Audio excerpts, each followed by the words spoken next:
everyone, and welcome back to another episode of Umineko. The last time we left off, Beatrice added a new rule to our game between Battler and Beatrice, which was the red truth. But I don't think I have enough information to come up with any new theories or explanations as of yet, so let's hope that today's episode will uncover a bit more of what we might be missing. Without further ado, let's just get right into it. Okay, this chapter is called A Suspect. Rosa and the rest returned from the chapel to the parlor in a mansion. Such a horrific thing had happened so early in the morning. Of course they were high-strung. Ooh. Battler and George, who had cried, raged, and let their emotions explode after seeing their parents' tragic bodies, returned to the parlor, sat on the sofas, and let their minds go blank, as though everything up until then had been a lie. Only Maria was completely unchanged and looked just like normal. When she wasn't being mischievous, she was basically a kid who played wordlessly by herself. So even if her mind was blank, she would probably look as she did. Huh, that's kinda sad. But as soon as she turned on the TV and flipped through the channels, it looked as though nothing about her had changed from normal. Perhaps Rosa had some opinions about this attitude, which was clearly different from normal people. She stared at Maria's back with a gaze that wasn't quite pleasant. I suppose that's true. I think there are a lot of parents who would react this way if their child wasn't necessarily acting so-called normally as other children would, or as typical as other kids Maria's age would. Still, I can't say I fault Rosa for this, but I still feel bad for Maria. Eventually, Kumasawa came to say good morning. Her cheerful manner was clearly out of place, and she couldn't help but be bewildered at the strange atmosphere in the room. Then she heard details from Goda and expressed her shock in a truly noisy manner. もちろん警察には連絡したんですよね。I feel like because Kumasawa reacts this way, and also in the last game, I guess you could call it a game, she was also very afraid of being killed. It makes me wanna suspect her less. Like, she probably isn't the culprit or involved in it. But still, it's too soon to write off anyone. こういう時はどうすればいいんでしょう。おお、どうすればいいんでしょう。落ち着いて聞いてください。どうも昨夜の落雷で何かの機械がやられたようなのです。それで電話が使えなくなっておりまして。You know, actually, I know I don't like Goda so much, but I'm actually a bit, I won't say excited, but I anticipate, how he's gonna react to the story. じゃあ、台風が過ぎるまで警察にも連絡できないんですか？ Maybe Kumasawa's exaggerated surprise was a little comical. Rosa giggled, in spite of the situation. Because of that, the fog of confusion that had covered her head cleared up a little. 私がしっかりしなきゃ。マリアだけじゃない。ジョージ君もバタラ君も。今は私が親代わりなんだから。しっかりしなきゃいけない。What about Jessica? I know Jessica is not around anymore, but she doesn't know that. Rosa had been the youngest sibling, with a large difference in age between her and the others. So she always was treated as a child. Every time she learned something new, it was something obvious to her brothers and sister. And she had grown a complex thinking that she must be incompetent. So she had formed a passive attitude, asking her brothers and sister for advice every time something happened. But she no longer had any brothers or sisters. Now, Rosa was the only one of the 4 Ushiromiya siblings left. Furthermore, if Kinzo continued to shut himself away even in this extraordinary situation, Rosa would have to surpass this crisis as the representative of the head. 私はもう子供じゃない。 Rosa slapped her knees lightly and stood up. She must not wait for orders now. She had to start moving herself. She picked up the receiver to the extension phone on the side table. Then she immediately remembered that the telephones were out of order. Right, I was gonna say that. Genji and Shannon, who she had sent to see Kinzo, hadn't returned yet. She had a general guess. He was probably yelling about something nonsensical again, and they were unable to calm him. His important chapel had been defiled with blood. This was easy to imagine. She had planned on using the extension phone to call the study, but with the telephone line dead, there was nothing else for it. Rosa decided to go to the study directly with her own 2 feet. Her old self would have been so frightened that she wouldn't have been able to go see Kinzo. And in fact, if she did meet him, she would probably be blamed for something and abused. But now wasn't the time to be frightened. As his true daughter, she had to make him aware of the current situation. It's such an odd phrasing, true daughter, as opposed to the false daughter that Beatrice could be. 熊沢さん、私はお父様のところへ行ってきます。特にジョージ君とバタラ君の2人をお願いします。きっとだいぶ神経が参ってると思うの。ええ、それはそうでございましょうとも。本当にお気の毒なことです。何か温かい飲み物でも作ってあげることにいたします。ありがとう。 Like before, at this point, no one is suspicious of each other yet, so Kumasawa can cook something. Rosa went into the hallway and headed towards Kinzo's study.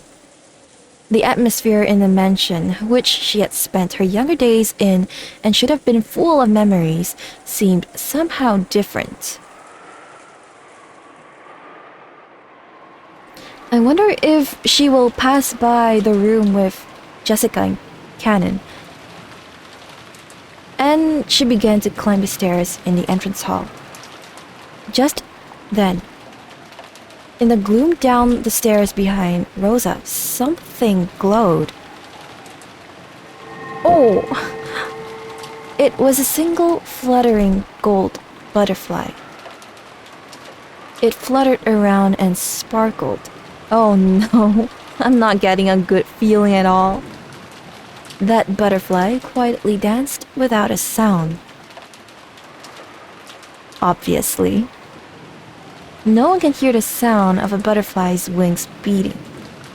And then it stopped on Rosa's back as she slowly climbed the stairs. Oh, how ominous. Rosa didn't notice. And to an ignorant observer, it would probably have looked just as though a single sheet of gold leaf in the shape of a butterfly had gotten stuck there. Without noticing, Rosa continued heading to Kinzo's study. I wonder if this is how Kinzo dies. If Kinzo is going to die, Well, I wonder if this is how Beatrice is going to sneak her way in, considering his doors are powerfully barricaded from all sorts of magic. Oh, the laugh. さーて、次はどう遊ばせてもらおうか。Oh, maybe she isn't going to go to Kinzo's room then. まだまだ駒はいくらでもある。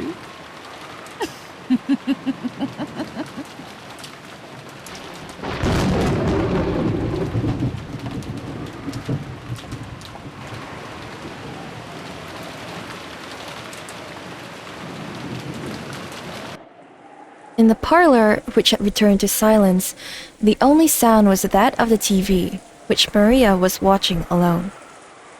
If there was anything audible other than that, it was the sound of the rain which had continued on and on since last night. Every one of those people who had viewed the unearthly and horrible scene stayed silent, as though praying that the events of this morning were all a dream. Only Kumasawa hadn't seen it, and so acted slightly differently. She instead found this silence difficult to bear, and was fidgety with the desire to cheer everyone up. However, unable to say more than she should, it seemed that she was racking her brains as to how she could be of some use. Normally, it would be time for breakfast. However, maybe because something like that had happened, Goda seemed to have forgotten about preparing a meal. No, maybe everyone was so beaten up they had forgotten their hunger. Kumasawa wanted to bring up the subject of what they would do for breakfast, but it didn't seem like the right atmosphere, so she really couldn't. But it was difficult being hungry. So she casually made a proposal.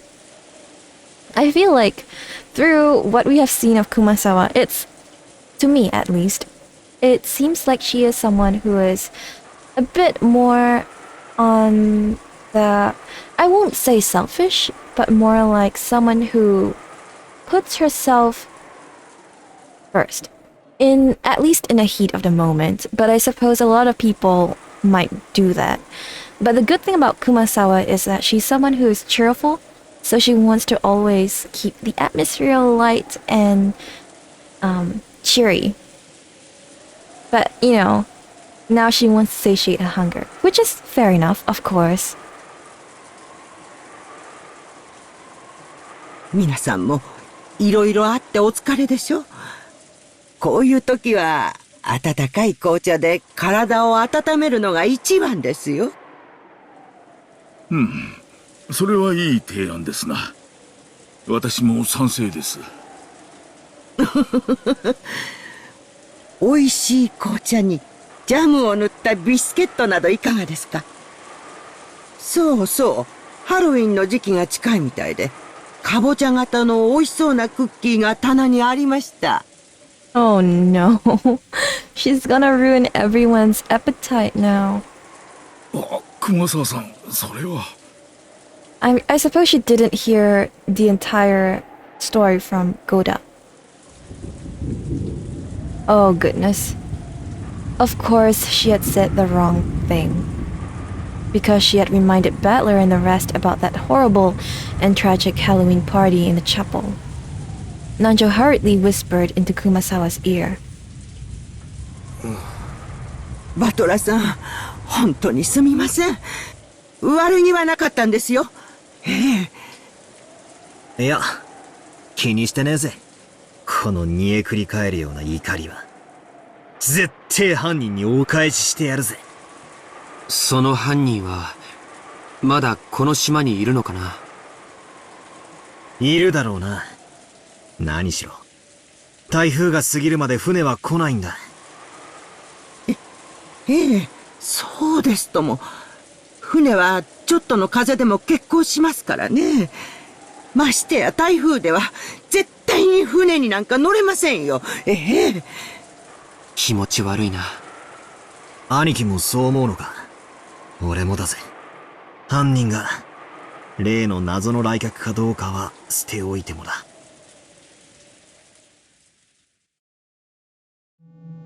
そうですな。私たちはついついベアトリーチェを名乗る謎の来客を怪しがってしまいますが、まだ犯人と決まったわけではありません。彼女がまだ死体の出ていない犠牲者である可能性も残っている。What? All because... Well, they haven't seen Beatrice, I suppose. But that's... That's oddly... How do I say this? Nanjo is surprisingly bored this time. それを考えると、どうしても理解できないことがあるんだ。それはどういうことでしょうか？簡単さ。さっき熊沢のばあちゃんの言った通りだよ。この島は今台風の真っ只中で脱出不能だ。それは犯人だって同じさ。なら犯人にとって犯行発覚は可能なら最も避けたいことのはずだ。そうですね。礼拝堂の入り口にあんな不気味な魔法陣を書いて、ここに死体がありますなどとアピールする必要はありませんね。So like before, I would say the reason why the corpses are on display is if, let's say, that it's a human culprit, the reason why they would leave it out in the open like that is because they want to make an example of them. And I mean, it's one thing to murder them and leave them in the shed, right? Like in the previous game. But now they are, you know, set up and propped up like dolls in a Halloween party. I just wonder if the culprit will be the same in all cases. And if so, what is their true motive? For now, it's really hard to say what it is. And personally, I'm torn between Beatrice as the main culprit and potentially someone else, a human culprit. そうさ。そう。さらに言えば、あの6人にあんなむごたらしいことをするだけの手間をかけられたなら、6人の死体を発見不能な場所に隠すことだって可能だったはず。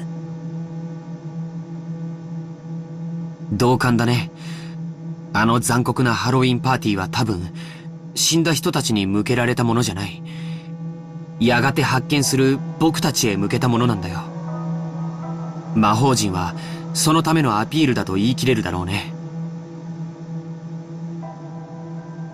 犯人はこの島からしばらく逃げられないことを知っている。にもかかわらず、台風の真っ最中に死体を見つけさせたいような真似をした。こりゃどういうことなんだ。俺が犯人だったなら、死体を見つけさせるような真似は絶対にしないんだが。ベアトリーチェ様はお部屋におられませんでした。特に部屋が荒らされていた様子もありませんし。ああ、いえ、お嬢様がだいぶ荒らしてしまいましたが。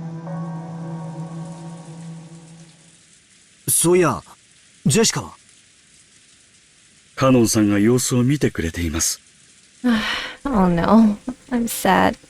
多分、お嬢様のお部屋におられるでしょう。よくないね。犯人は間違いなく、まだこの島にいる。今の状況下で、少人数で孤立することは、それほどいいことだとは思わない。それはどういう意味ですか？まさか、犯人は私たち全員を殺すつもりだとおっしゃるんですか？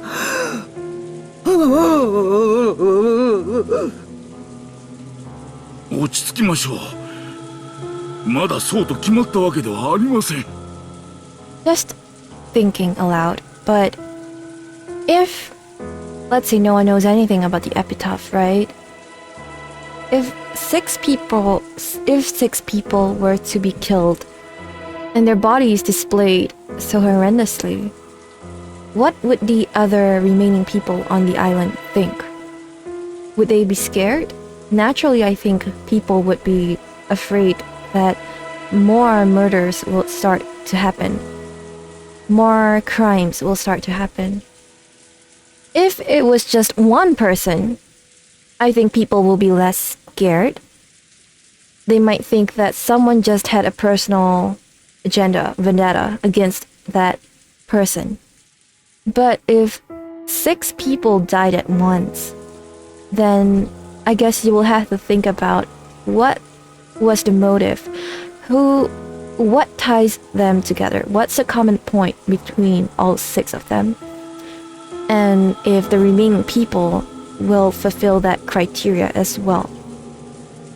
That's just what I'm thinking right now, because in the first game, I'm just gonna call episode 1 as the first game, but in the first round we saw, well, no, I was already aware of the epitaph, so everything was I just followed the epitaph as I helped, as I came up with what could potentially be happening. But now, let's say we ditch all of that and we start thinking of it as an ordinary person who doesn't know anything about it. What would you do? I don't know. But what George says is right, that we should remain in not small numbers, but we should be together. And not let a single one out of our sight. That's probably the safest play. ところが悔しいことに、その可能性も否定できねえんだよな。この手紙が礼拝堂にあった。これによるならば、犯人は魔女様で、じい様の碑文の謎を解いて黄金を見つけなきゃ、一族老頭を皆殺しにする。みてえなことを言っている。それは本当ですか？私にも読ませていただいてよろしいですか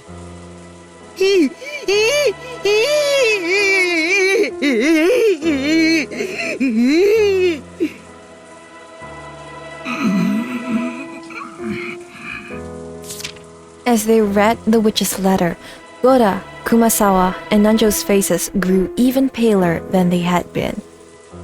Kumasawa could no longer hide her shaking. 死にたくなかったら、じい様の隠し黄金を見つけてみろか。Kinzo doesn't Kinzo know the location? ふざけやがって。てめえじゃ解けない謎だから、俺たちに解かせようって腹に決まってるぜ。That's possible too. しかし、実際のところはどうなんでしょう。奥様は常々、黄金伝説は親方様が作られた幻想に過ぎないと言い切られておりました。本当に実在するものなのかは怪しいところですよ。そうですな。あったらいいなとは思いつつ半信半疑だったはずです。親族の皆さんが黄金伝説を信じ始めたのは金蔵さんが健康を崩して遺産問題が浮上してからです。それまでは信じている人はほとんどいなかったと思います。そうか、それでかな。覚えてるかい？礼拝堂のテーブルの上、黄金のインゴットが3つあったね。あれだけでも相当の価値があるよ。あれはまさに黄金伝説は実在することを証明してるんじゃないかな。お待ちください。今、黄金が3つとおっしゃいましたか？ああ、確かに3つが積み上げてあったぜ。それが何だってんだ？私、旦那様がお話になっているのを聞いたことがあるんです。ええ、聞いただけでございますよ。別にこっそりお話に聞き耳を立てていたわけではございませんとも。ええ。今は気にしないぜ。それで何だってんだ？あの金塊が3つじゃ何かまずいってのか？旦那様がおっしゃるには、黄金伝説を裏付ける黄金は一つしか見つかっていないのだそうです。That's the one that he showed Natsuhi. そうでしたな。確か金蔵さんがマルソーの会長さんに黄金の山を見せて、その一本を持ち帰らせたというような話だったはずです。その一つをですね。そしてこうもおっしゃっておりました。親方様の黄金伝説を裏付ける黄金はこれ一つしかないとも。旦那様ってクラウスおじさんの話だよな。ってことはなんだ？じゃなくて3つ？おいおい、どこから出てきたんだよ。多すぎるぜ。こうは考えられませんか。他の親族の方もそれぞれ見つけておられて、それを一つずつ持ち寄られたとか。いや、私はそうは思いません。親族の皆さんがお屋敷に来られた時、私は皆さんのお荷物を預からせてもらっています。その時、不審な重さは感じませんでした。あれは10キロくらいはあったと思う。そんな重さが荷物に入っていたら僕だって気づくよ。でもそんな雰囲気はなかった。うちも同じだぜ。せいぜい着替えと常備薬、キリエさんの化粧道具、そんなもんだったと思う。ローザおばさんの荷物も軽そうに見えたぜ。となるとその3つ積まれた金塊は彼らあるいは僕らに示されたものということになるね。黄金伝説は間違いなく存在する。幻想なんかじゃない。それを暴いてみろと。それの隠し場所を示したあの碑文を私たちに解かせて横取りしようという魂胆でしょうか。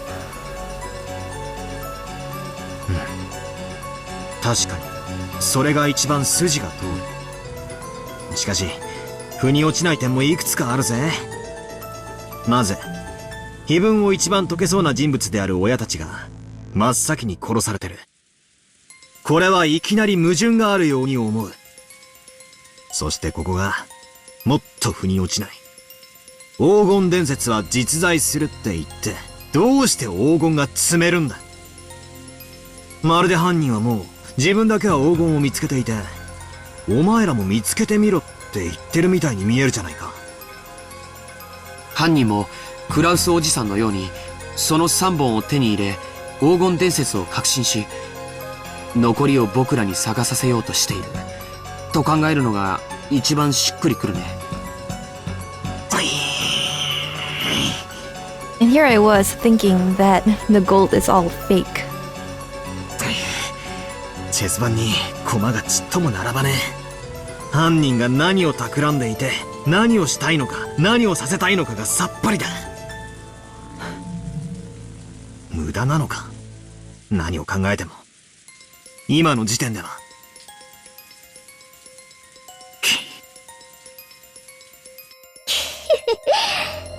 書いてあるよ。何をさせたいかは。みんなは文字読めないのかな。Maria suddenly laughed in a creepy voice. I thought she'd been concentrating on the TV, but she'd been listening in too, apparently. As she remained facing the TV, she very simply told us what we were forgetting. ベアトリーチェは黄金が欲しいなんて一言も言ってないよ。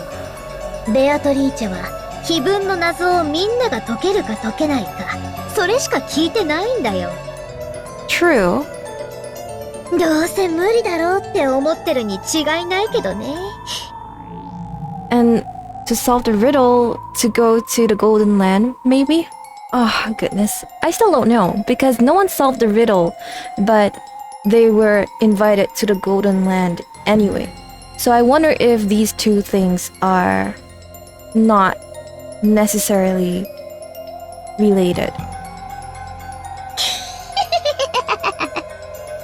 マリアにはそれが解けるってのか。知らない。That's actually interesting. No one asked Maria the last time whether she could solve it. ってマリアは黄金鏡へ連れてってもらうんだもん。ベアトリーチェの邪魔なんかしないよ。あ、痛い。 So, if you solve the riddle, then you can't go to the Golden Land. That's what Maria here is implying. In any case. どうやらこれ以上を知るには、マリアに話を聞くほかないようだな。マリア、聞かせてもらうぜ。ベアトリーチェってのは何者だ？何を企んでるんだ？ベアトリーチェはね、魔女なの。不思議な力で何でもできる。魔法の力で何でもできる。黄金も生み出せるし、パンも生み出せる。もちろんお菓子だって生み出せるよ。見たでしょ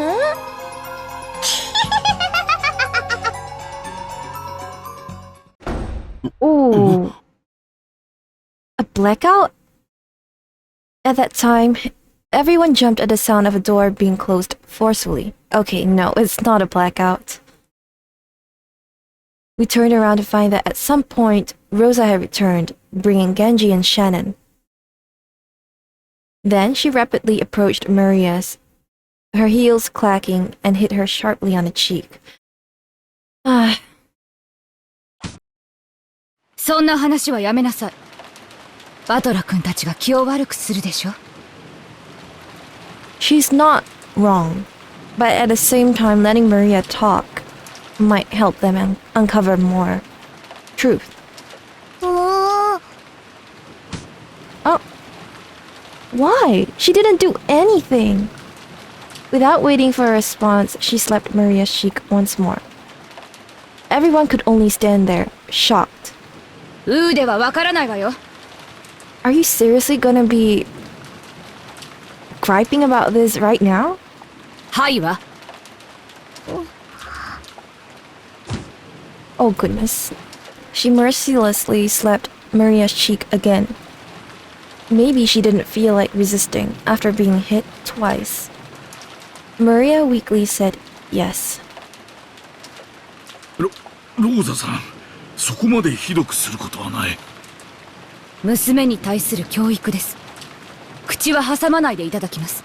I hate this. The atmosphere around Rosa, with Genji and Shannon in tow, was somehow cold and yet dignified. Completely different from how she seemed before she left. We saw that Auntie Rosa was holding something that looks like a gun. Seriously? I couldn't imagine that she would have brought back a toy in this situation. ローザおばさん、それは。お父様のものです。So she's gonna play Natsuki's role this time. このような事態ですので、特別に借りてきました。みんなだって分かってるはず。犯人はまだ近くにいるのですから。何があるか分からない。同感です。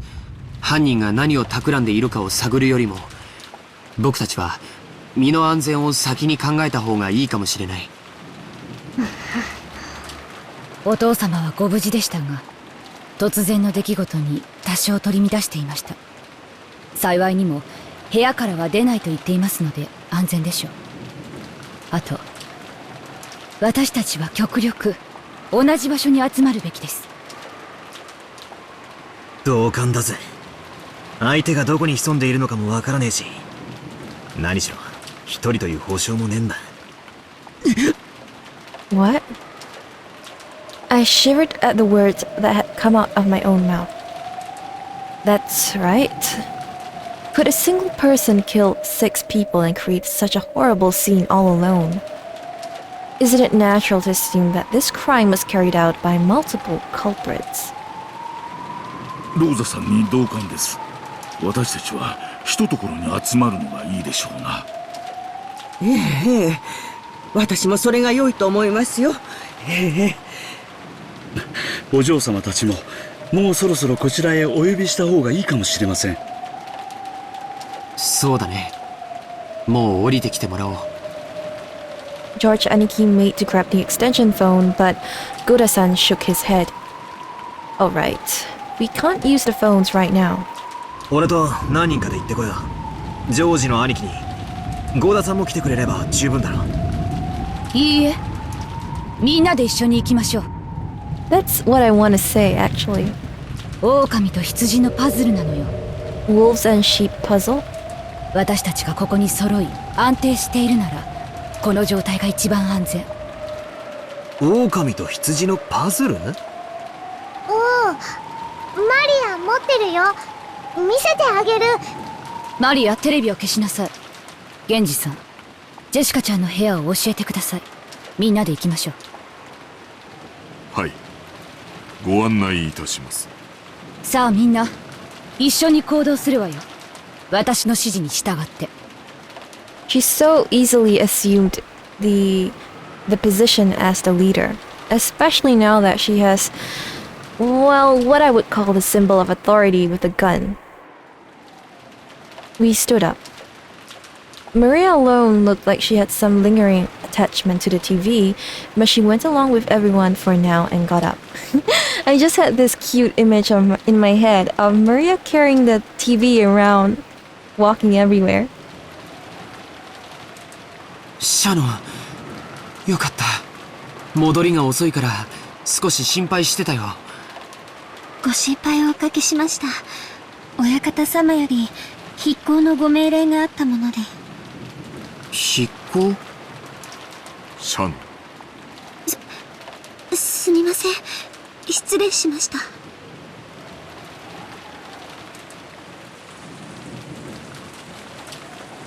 We headed for Jessica's room, led by Genji-san and Rosa, holding the gun. Jessica and Kanon-kun are a girl and boy of about the same age. That'd sure be a shame if we walked in on them at a bad time is what I'd have joked about normally, I'm sure. However, Auntie Rosa was on edge, constantly exuding tension. So it really wasn't the kind of atmosphere where I could joke like that. ほら遅れないで。みんな一緒に行動するの。犯人はいつどこから飛びかかってくるかわからないのよ。 She is extremely aggressive compared to Natsuhi. No, maybe Auntie Rosa's attitude was more appropriate. Since grandfather hadn't come down, Auntie Rosa was the leader. This wasn't a situation where she could smile like she always did. And Auntie Rosa herself was a mother. She probably also thought that, if she didn't get a hold of herself, some harm might befall her beloved daughter. The culprit had killed 6 of our parents at once. The method that they used was unknown, but there was a good chance that this opponent could take down a large number of people in an instant. Was that with weapons or with numbers? Or was it the magic of a witch? In any case, it definitely didn't look like there were any factors indicating we could get careless. The rest of us should also take much, much greater care, like Auntie Rosa. みんな止まって。 Auntie Rosa spoke in a sharp voice. When we peered forwards, wondering what was up, we immediately noticed the reason. Oh goodness. 何ですかこれは。皆様、お下がりを。Goda-san and Genji-san approached the door. Jessica's room was probably on the other side of that door. これは礼拝堂の扉に落書きしていたのと同じ塗料のようですね。 It's interesting that they use paint and not blood. I really still cannot decide whether I want to say it's a witch who did this or if it's a human culprit. そのようです。書かれてまだ時間がそう経っていないように見えます。なんだありゃ。また魔法陣かよ。月の1の魔法陣だね。赤の扉を開く力があるよ。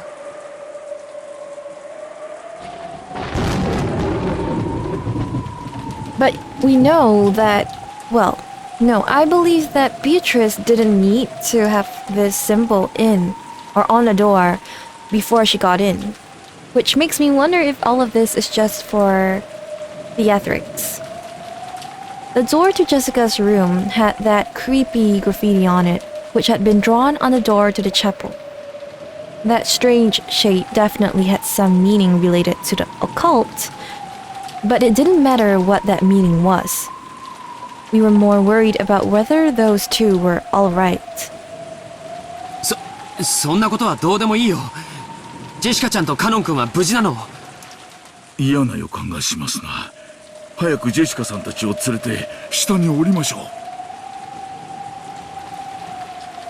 お嬢様、お嬢様、おられますか？お返事をお願いします。Gura-san knocked violently and yelled, but there was no answer. He twisted the doorknob with a clatter, but the lock just resisted him.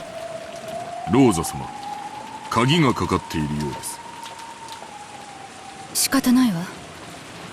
開けてください。I just had this thought, but okay, in the first game and in this one, we can't say for sure who committed the first crime, but with Jessica and Kanon's case, it's so clear that the witch, or Beatrice, was there. So, well, let's just see what happens. Genji nodded and Goda quickly unlocked the door with the master key. In the back of my mind, horrible images floated up and disappeared, one after another. A magic circle had been drawn on the door to the chapel, and 6 corpses had been behind that. So, if there was a magic circle drawn on the door to Jessica's room, then beyond it... ジェシカ様！どうしたの？いたの？ジェシカ！どうした？ It was truly heartless. The expression on Goda-san's face and what he had said when he opened the door prepared us for the brutal fate that Jessica might have met, even without seeing her. Everyone tumbled into Jessica's room at once. That scene told everyone that their worst fears were right on the mark. Oh! Jessica!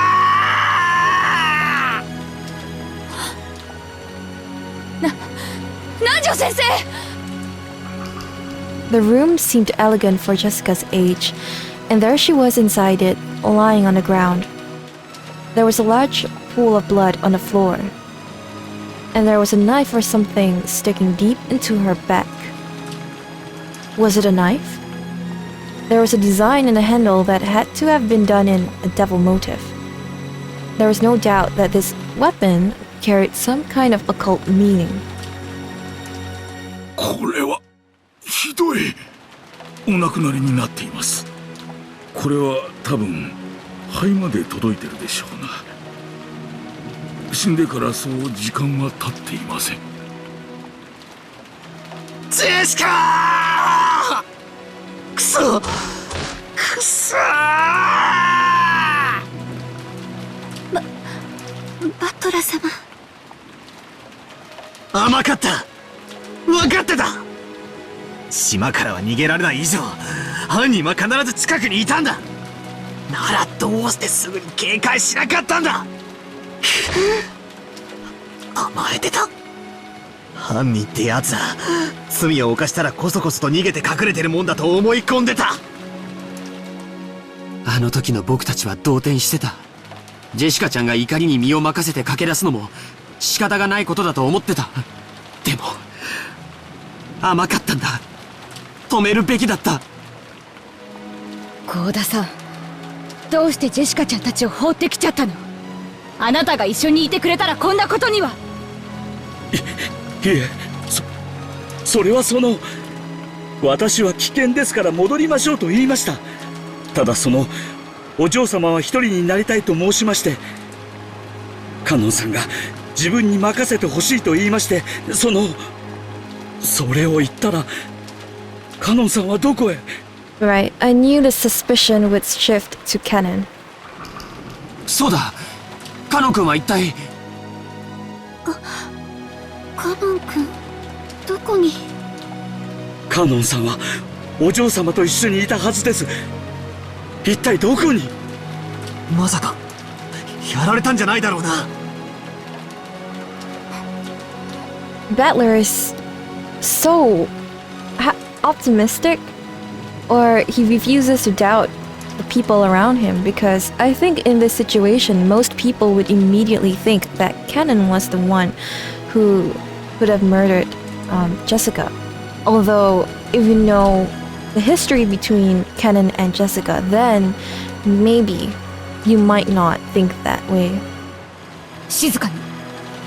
この部屋に誰か隠れているかもしれない。ベッドの下やクローゼットなどを探して。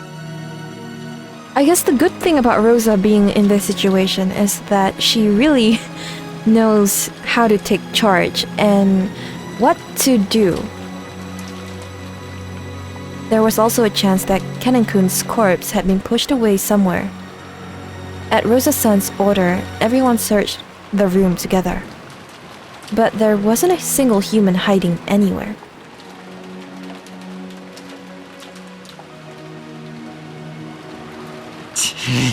どこにもないぜ。まさか犯人に連れ出されたか。なら早く探し出して助けないと。もたもたしてるとやばいことになるかもしれねえぞ。 If I'm not wrong, and I probably will go back and refresh my memory, but Kanon was taken away by Beatrice, right? So I'm assuming he probably isn't in this mansion right now. ローザおばさん、屋敷内を捜索しよう。犯人を探そう。カノン君を助け出そう。静かに！ Auntie Rosa yelled at us loudly, and we fell instantly silent. She was probably contemplating something. But what in the world could that be? Auntie Rosa walked around the room as though looking for something, or as though she was collecting her thoughts.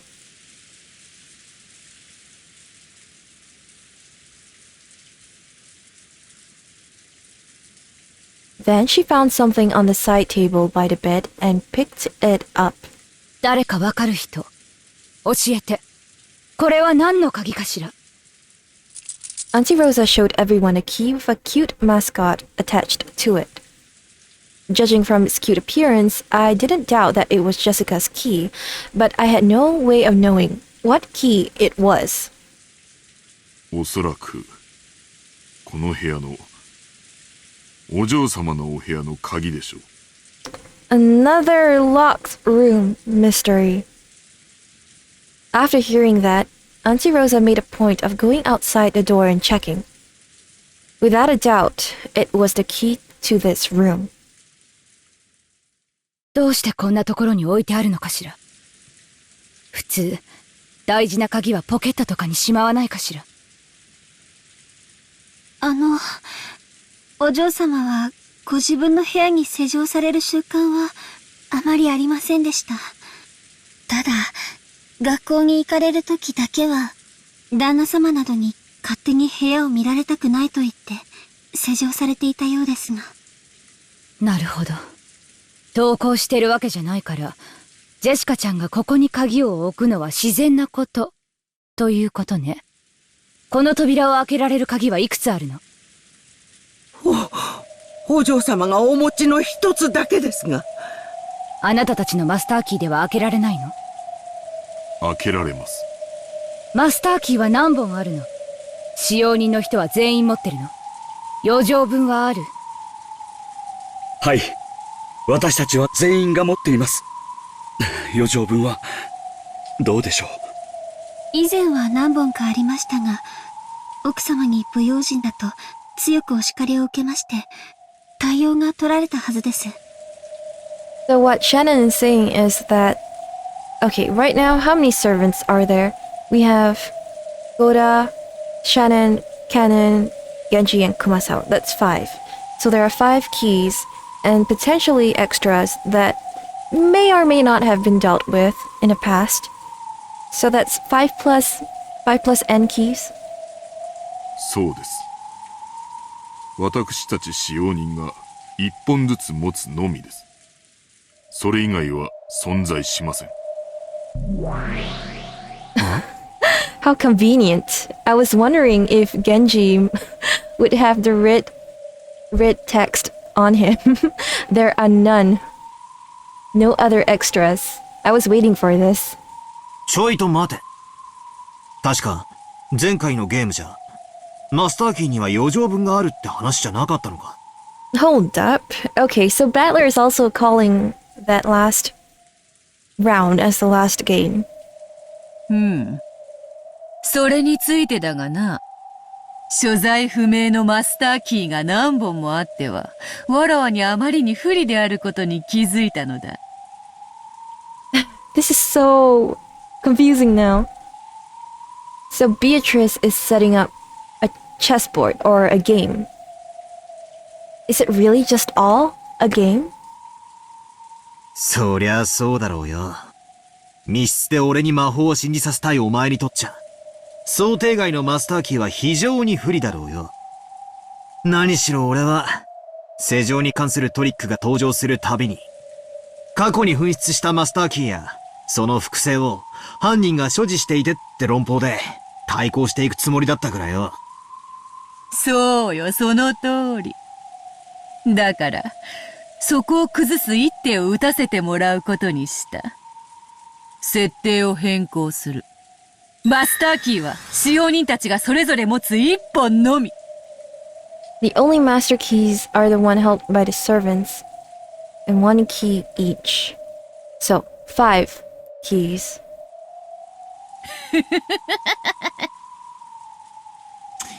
ふざけやがって。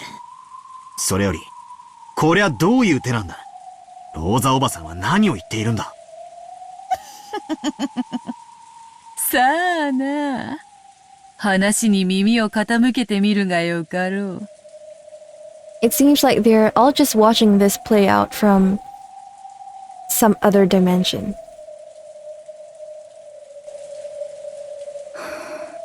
ありがとう。状況が整理できたわ。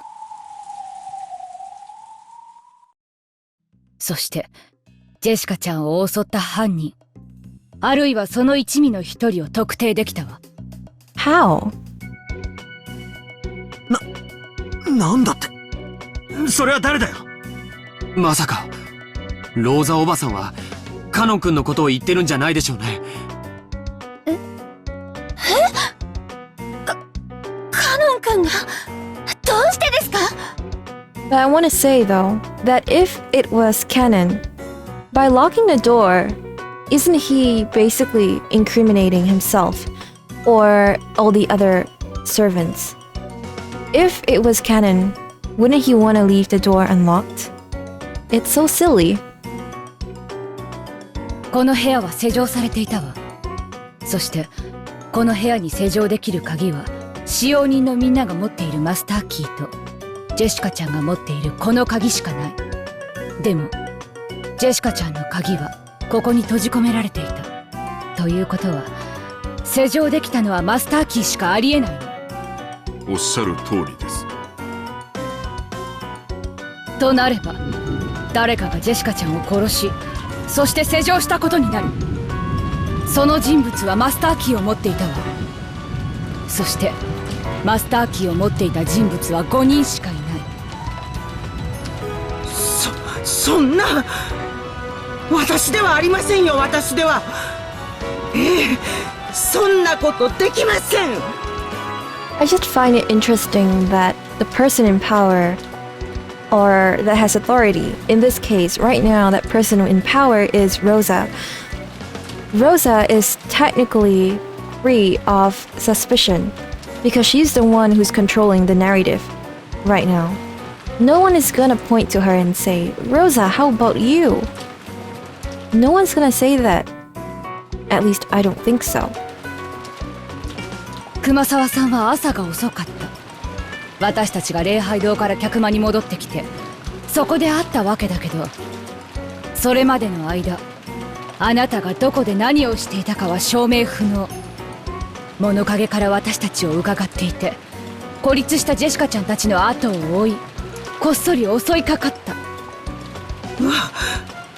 私がお嬢様のところを訪れて、こんなむごいことをしたとおっしゃるのですか。あんまりにございます。あんまりですとも。郷田さんだってどうです？あなたはカノン君にジェシカちゃんを任せて帰ってきたと言ったわ。でも本当なのかしら。本当は2人を殺してカノン君の死体を隠して、それで何食わぬ顔で戻ってきたんじゃないのかしら。そんなことはありません。この強打、誓ってそのようなことはいたしません。私たちでもありません。私たちは親方様のご命令で。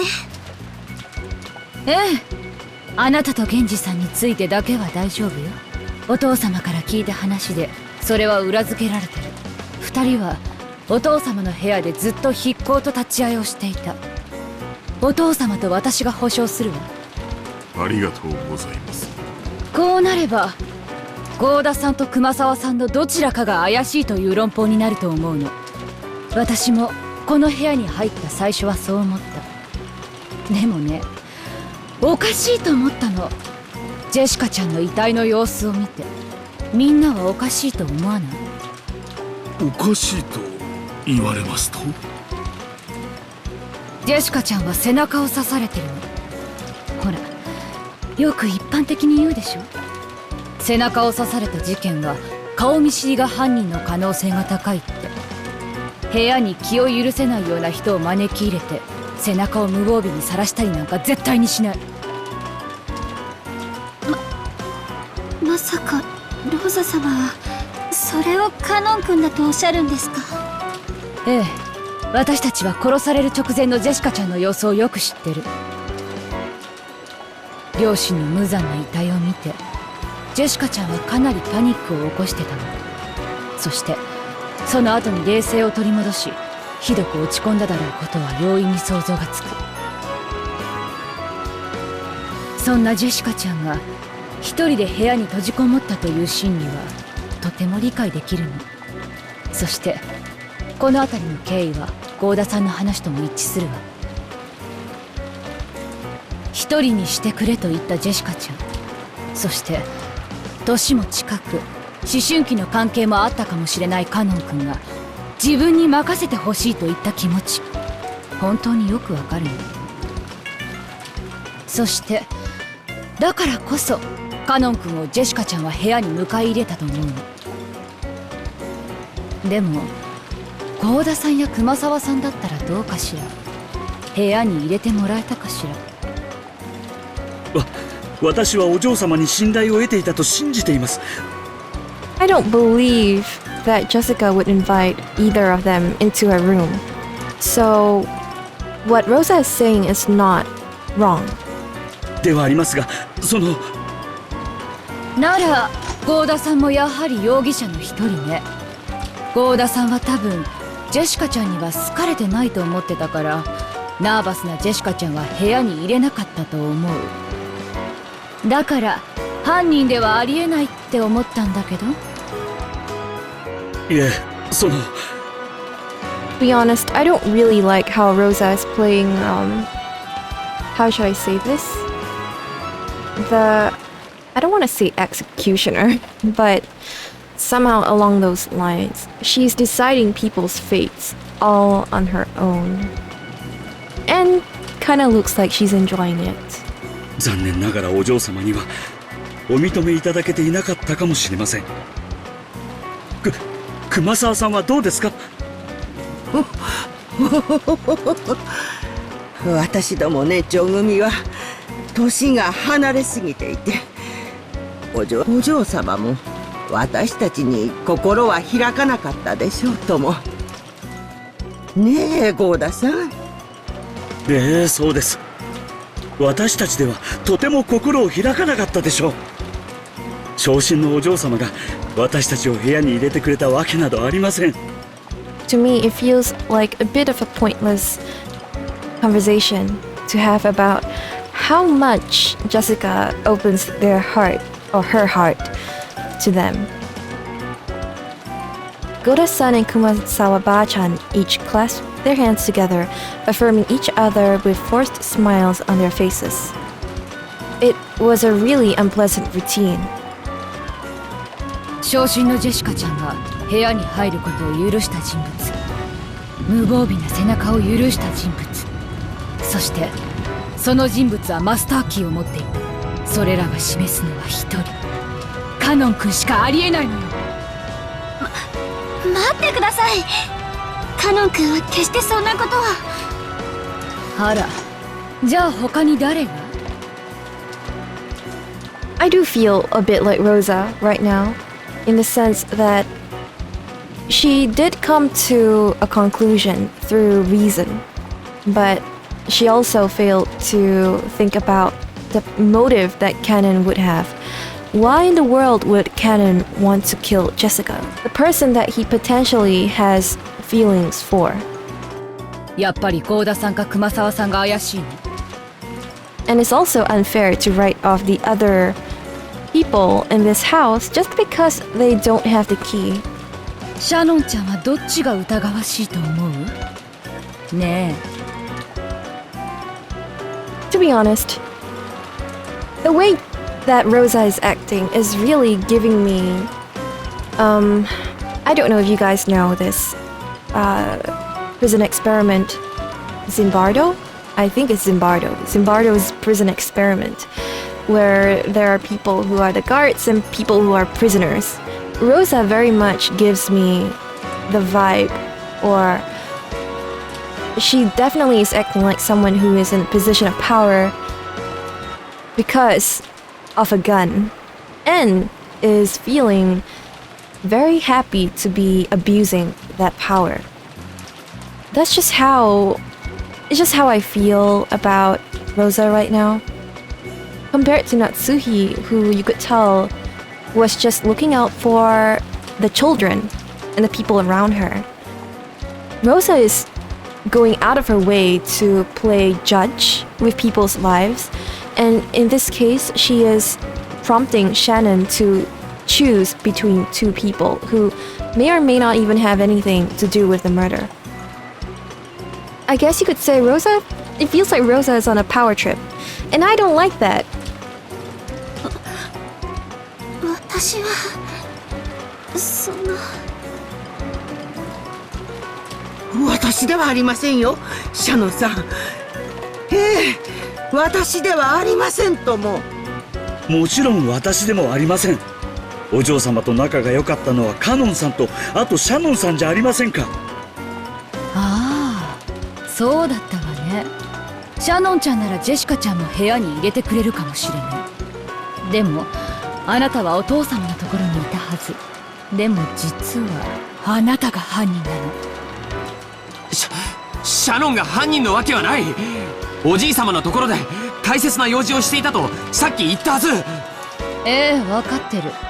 シャノンちゃんとゲンジさんは犯人じゃない。ずっと一緒にいたとお父様も認めてる。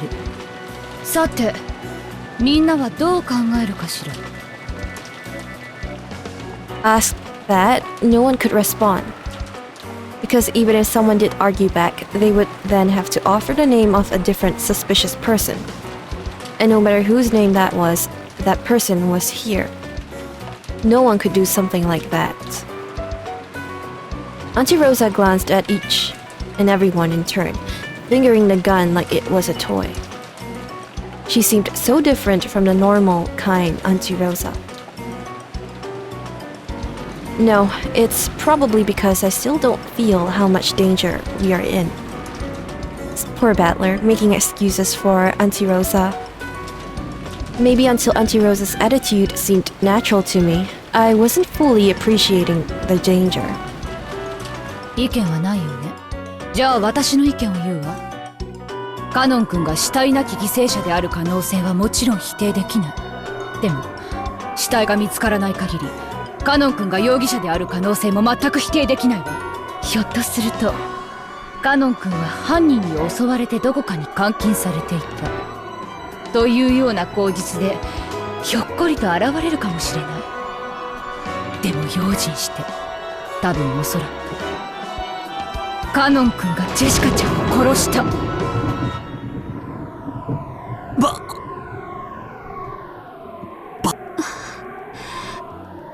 私には信じられません。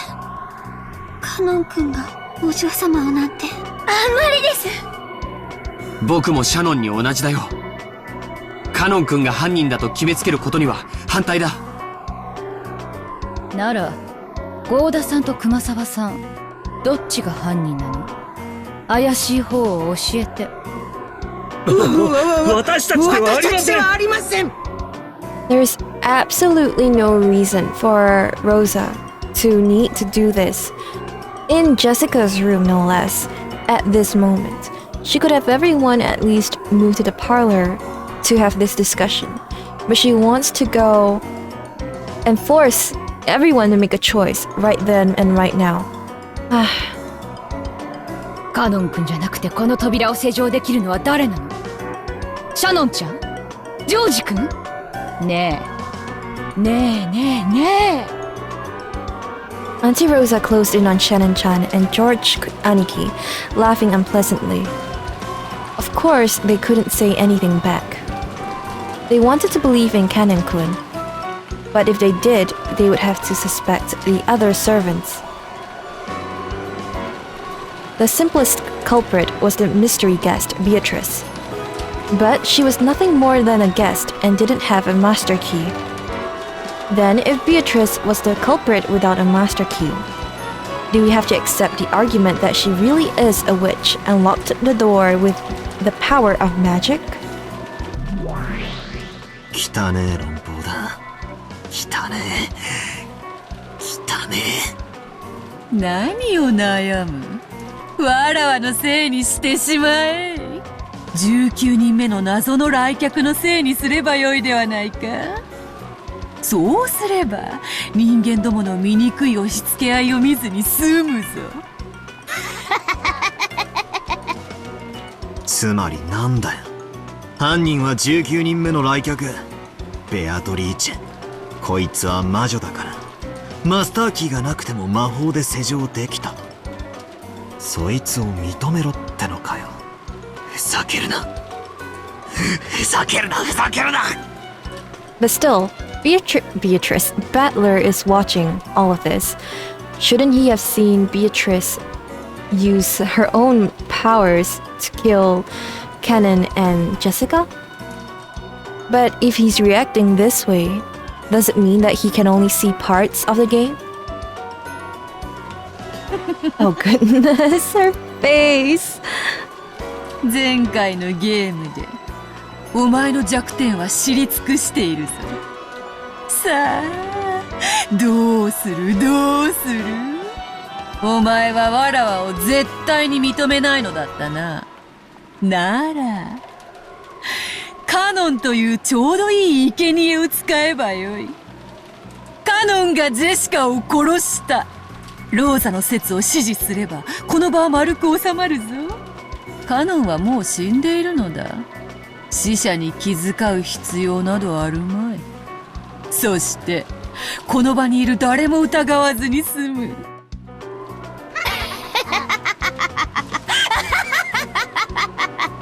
I don't understand. So, based on what Beatrice says, it seems like Battler knows that Kanon is dead. Does it mean that Battler saw everything that happened? And if he did, why doesn't he still believe that Beatrice is a witch? Why does he not accept it?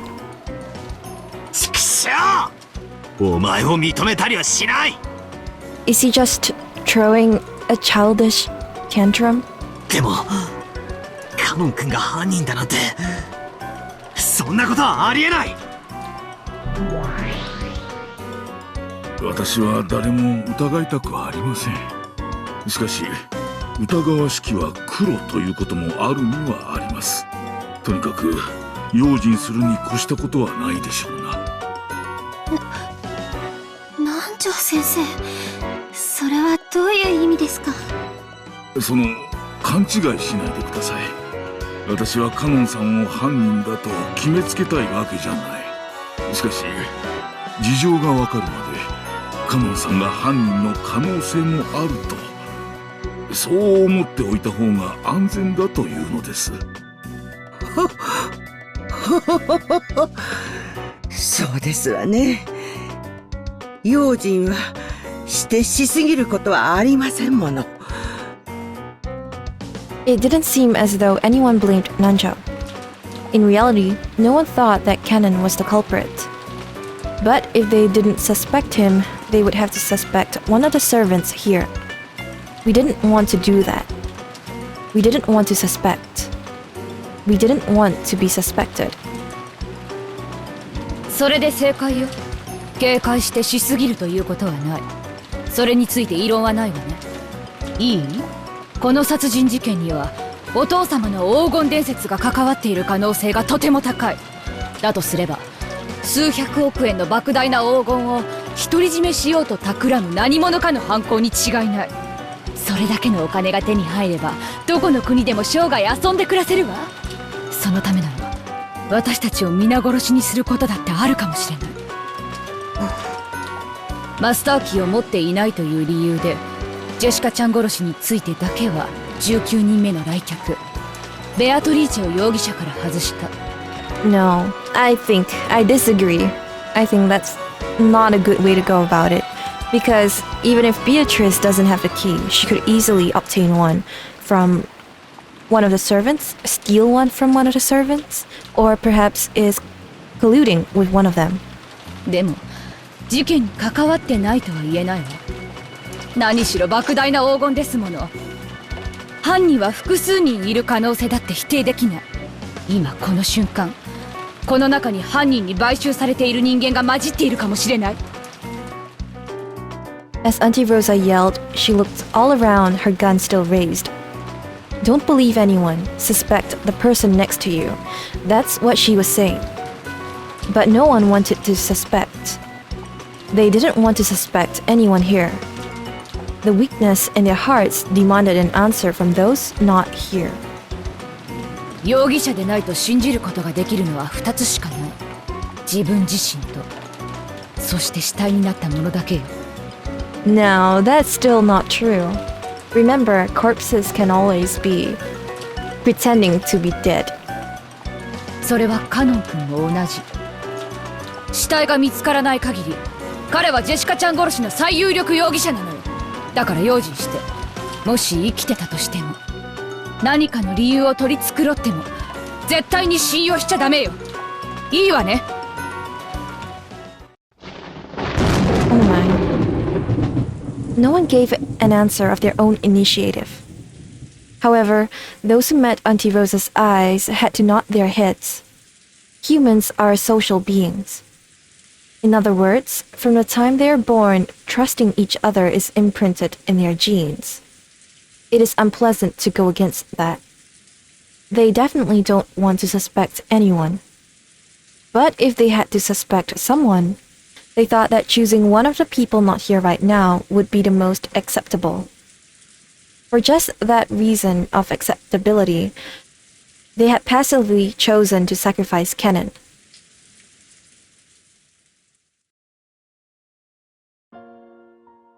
This is ridiculous.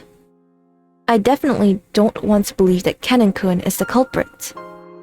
I've only just heard it from George Anagi, but not only were those two close in age, they also had that adolescent relationship Auntie Rosa had mentioned. It may be a little late now, but yes, they really did have that kind of air about them. After seeing her parents' tragic bodies, Jessica, bearing deep wounds in her heart, would only have trusted Kanon-kun. That's a very conceivable story. So I don't like it!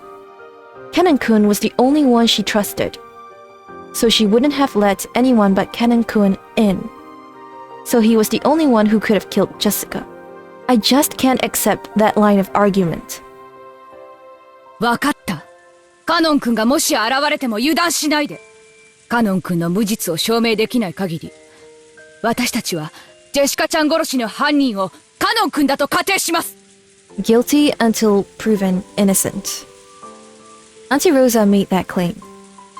By using the ever so slightly vague word suppose, ultimately, she gave everyone that last little push they needed.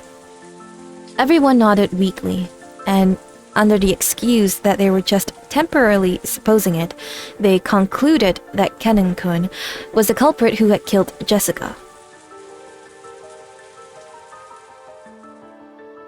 I wonder what the dead Jessica and Kanon would think if they could hear this exchange.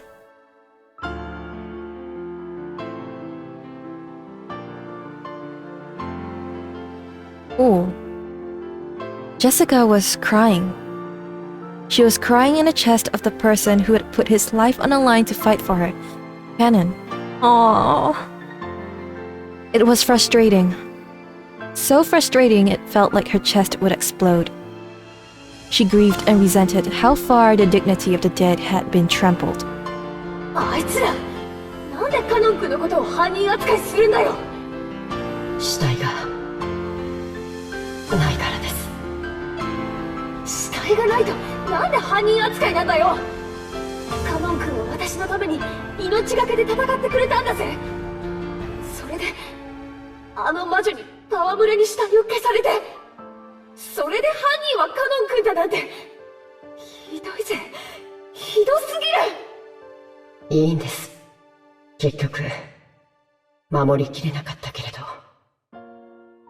最後にお嬢様のお役に立てたのですから。それをどうしてみんな分かってくれないんだよ。やめろ、ローザおばさん。そんなめちゃくちゃな推理でカノン君を犯人だなんて決めつけるな。犯人だとは言ってません。疑わしいと、いや用心しようと、そういう話ですから。言ってるよ。こいつらはカノン君が犯人だということにしてきっと思考を停止する。もう私を殺した犯人が誰かなんて考えないよ。 That's true, too. カノン君が犯人でない可能性なんて考えないよ。そしてこの後も何かあるたびに行方不明のカノン君の仕業にして言い訳を繰り返す。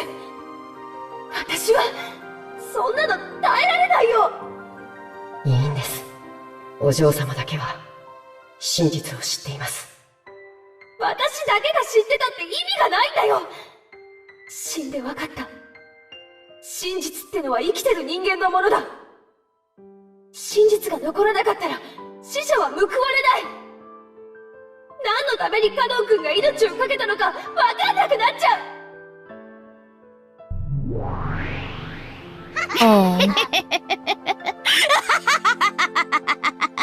実に愉快な見物よ。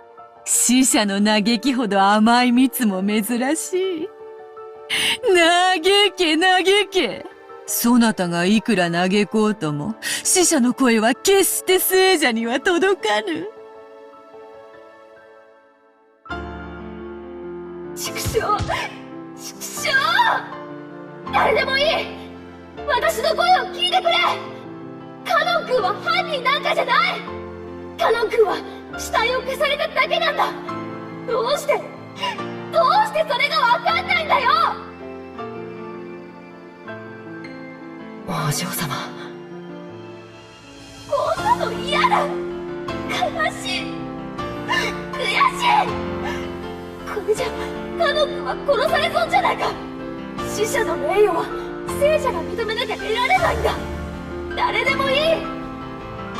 気づいてくれよ。お願いだよ。カノン君は犯人じゃない。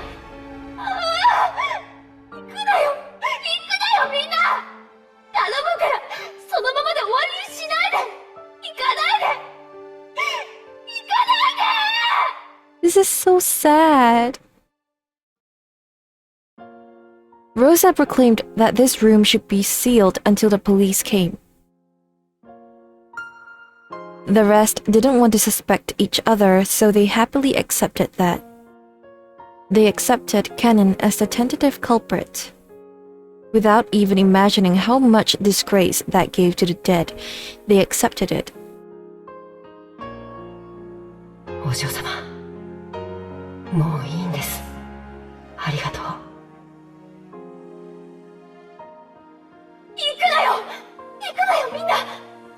交渉だよ、戻ってくれ。このまま私たちを残さないで。カノン君を犯人扱いのままにしないで。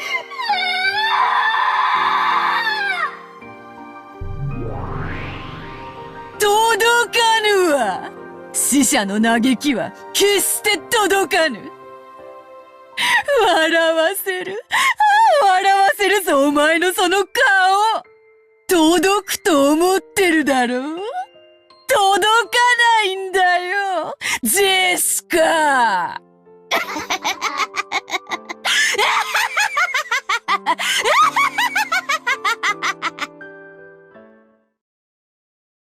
全然ダメだな。Ooh. Oh my. バトラ君、何か言った？ああ、ダメだ。I'm so excited. 全然ダメだな。At the time everyone made to leave the room, only Battler had his back to them, and he was still looking down at Jessica's body. 全然ダメってどういうこと？何か異論でもあるの？警戒しようって話にだけは賛成する。だがカノン君が犯人ってことにしようって話は悪いが拒否させてもらう。ほう、ここで食いついてくるとは。カノンが犯人ではなく、しかもわらわの仕業でもないならば、このジェシカの部屋の密室をどう説明する？実を言うとそれについてはお手上げだ。まったく俺はどうして全然ダメだなんて言っちまったんだ。自分の言動には責任を持たねえとな。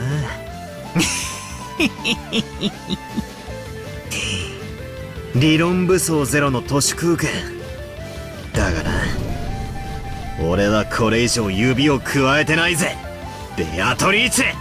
Oh, Battler! バトラ様。カノン君が犯人ではないという証拠でもあるのかい？ They look so happy. The expression that rose to those two faces were definitely expectant. They didn't want to believe that Kanon was the culprit. In truth, they believed in Kanon. So this expectation was because they wanted to be made to believe in him even more strongly.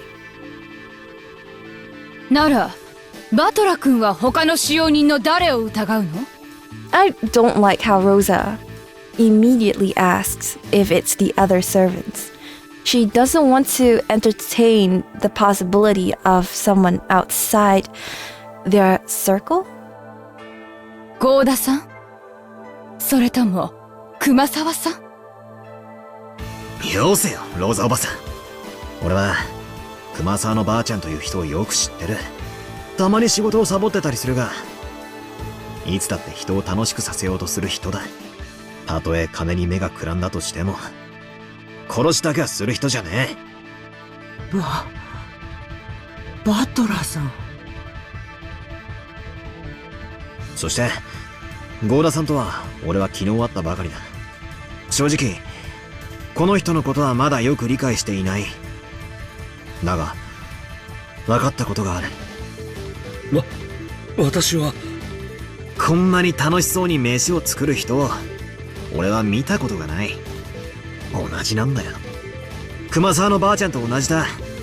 郷田さんは人を喜ばせるのが好きな人なんだ。This is just such an offhand comment, but when he said, "Look so happy to be making food," what if he was chopping up Kanon's dead body? Now that's a morbid thought. そんな人が自分の飯をうまいと褒めてくれた人、たとえ金を積まれたって殺すもんか。ならバトラ君は誰がジェシカちゃんを殺したというの？マスターキーでしか施錠できないこの部屋に誰がジェシカちゃんを閉じ込めたというの？待ちな。それを論じる前に俺ははっきりさせておく。誰々が犯人でないなら誰々が犯人という話がしたいんじゃない。俺は単にカノン君が犯人だということは断じてありえないという話がしてだけなんだ。 That's a good way to go about it. 犯人がカノンではないということを立証できるというのだな。どうやって？実に簡単なことさ。危うく見落とすところだったぜ。ベアト、副賞要求言えるもんなら言ってみろ。カノン君はマスターキーを持っていた。 Ooh, I didn't think of this. ほう。カノン君がマスターキーを持っていない？どうしてそんなことがわかるの？さっき俺はゴーダさんに話を聞いた。カノン君と別れる直前、ジェシカが貴賓室に殴り込みに行ったってあたりの話だ。ゴーダさん、あんたはちゃんと覚えてたよ。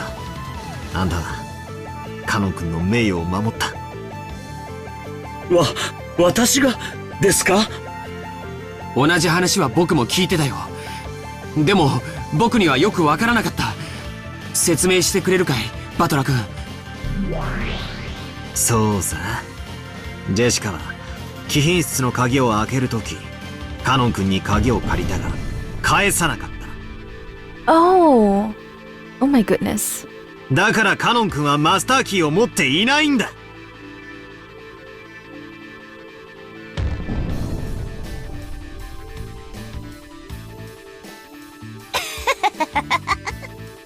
それはどうかな。確かにゴーダの記憶上ではマスターキーをカノンに返してはいない。しかしゴーダが見ていないところで返したかもしれない。それが絶対になかったとどう証明する？カノンの死体のポケットを調べればそれは立証できるだろうが、それはできない。証明は不可能だ。全然ダメだな。実に簡単なことじゃねえか。そんな。それじゃあカノン君は鍵を持ってなかったというの？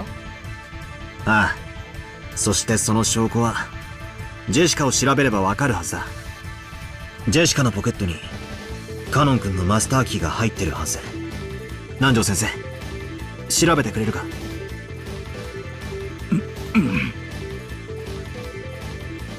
？Nanjo dashed up to Jessica and searched in her jacket pocket. Everyone hoped for it. I wonder, will it be there? Please, be there. ありましたぞ。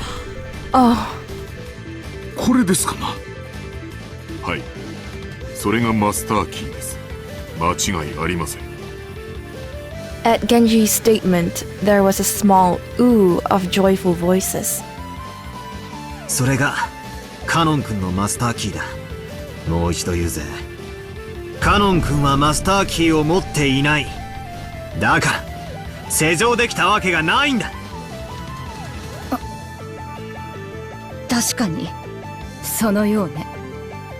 でもカノン君がジェシカちゃんに会った最後の人物なのよ。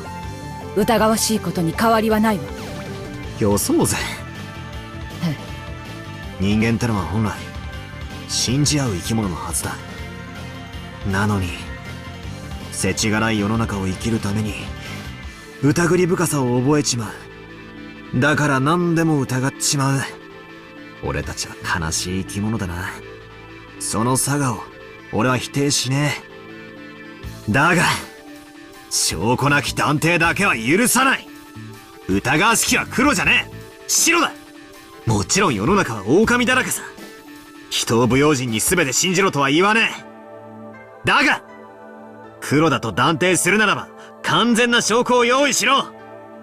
それができない限り、絶対に憶測で人を黒だなんて言うんじゃねえ。それは。疑わしきは黒は、私の発言ですな。軽率でした。謝ります。バトラ様。見事な推理だよ、バトラ君。ゴーダさんもありがとう。あなたが覚えていてくれたから、カノン君の疑いが晴らせました。I don't know. I feel like, even so, even if Jessica had the master key, Kanon is not necessarily cleared from suspicion because he might have always took another key, unless, of course, everyone else has their own key, and there is for a fact that there are no more duplicates. That is one thing. Anyway, we know that Kanon didn't kill Jessica, so maybe I shouldn't talk too much about this, making him more suspicious. いや、But for Goda and Kumasawa, who don't really have solid alibi, they are now the most suspicious people, which is probably why Goda is not very happy.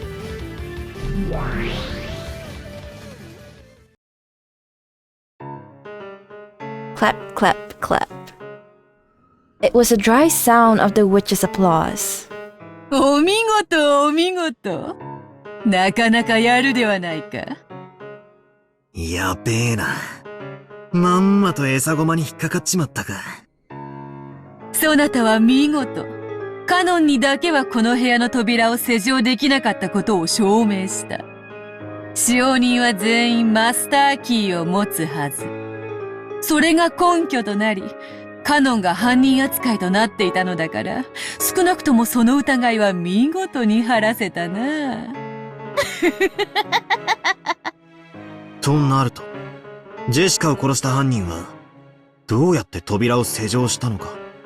そういう問題になっちまうわけだな。I guess the simple way to approach this would be that the culprit didn't act alone. まんまと思い通りの展開に引き込まれちまったぜ。かかったな。しかもそなたは他の使用人たちを誰も疑わないなどと大それたことを言ってしまった。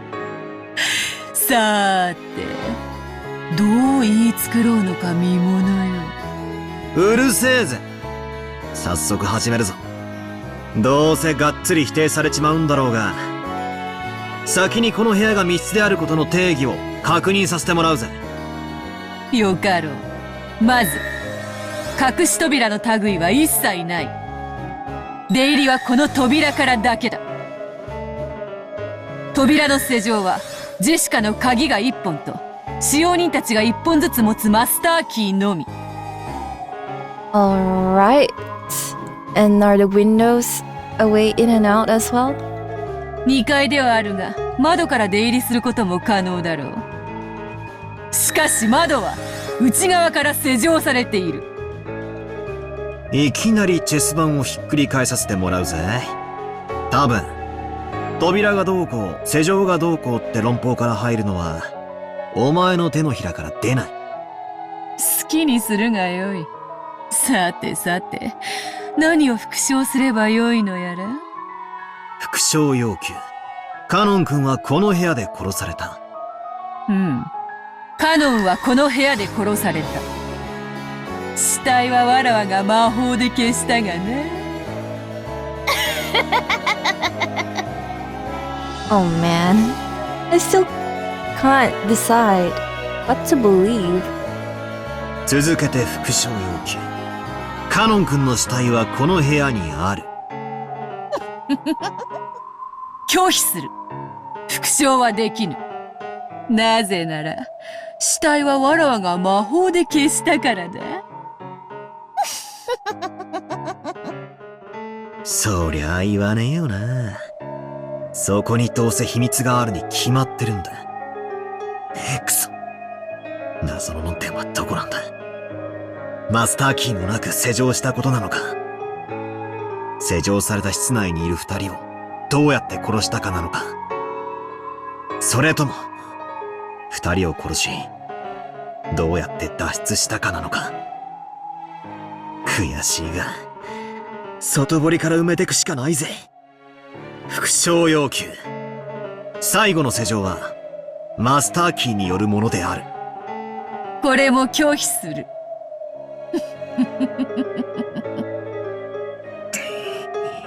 その拒否ってやつがどうも曖昧だな。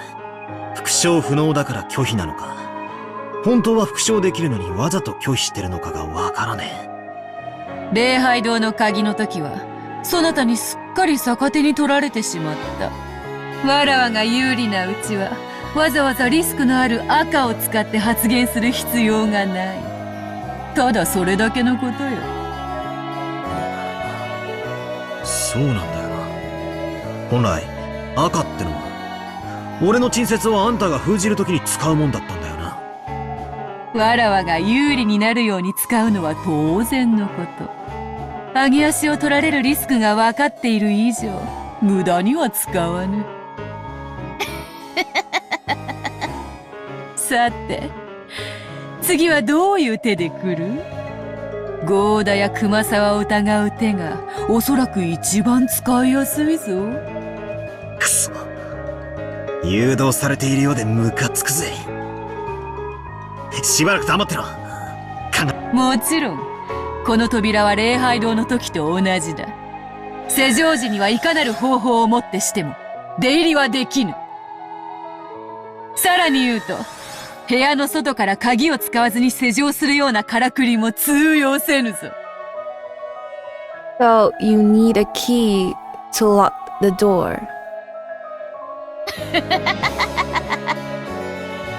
It's such an odd phrasing though.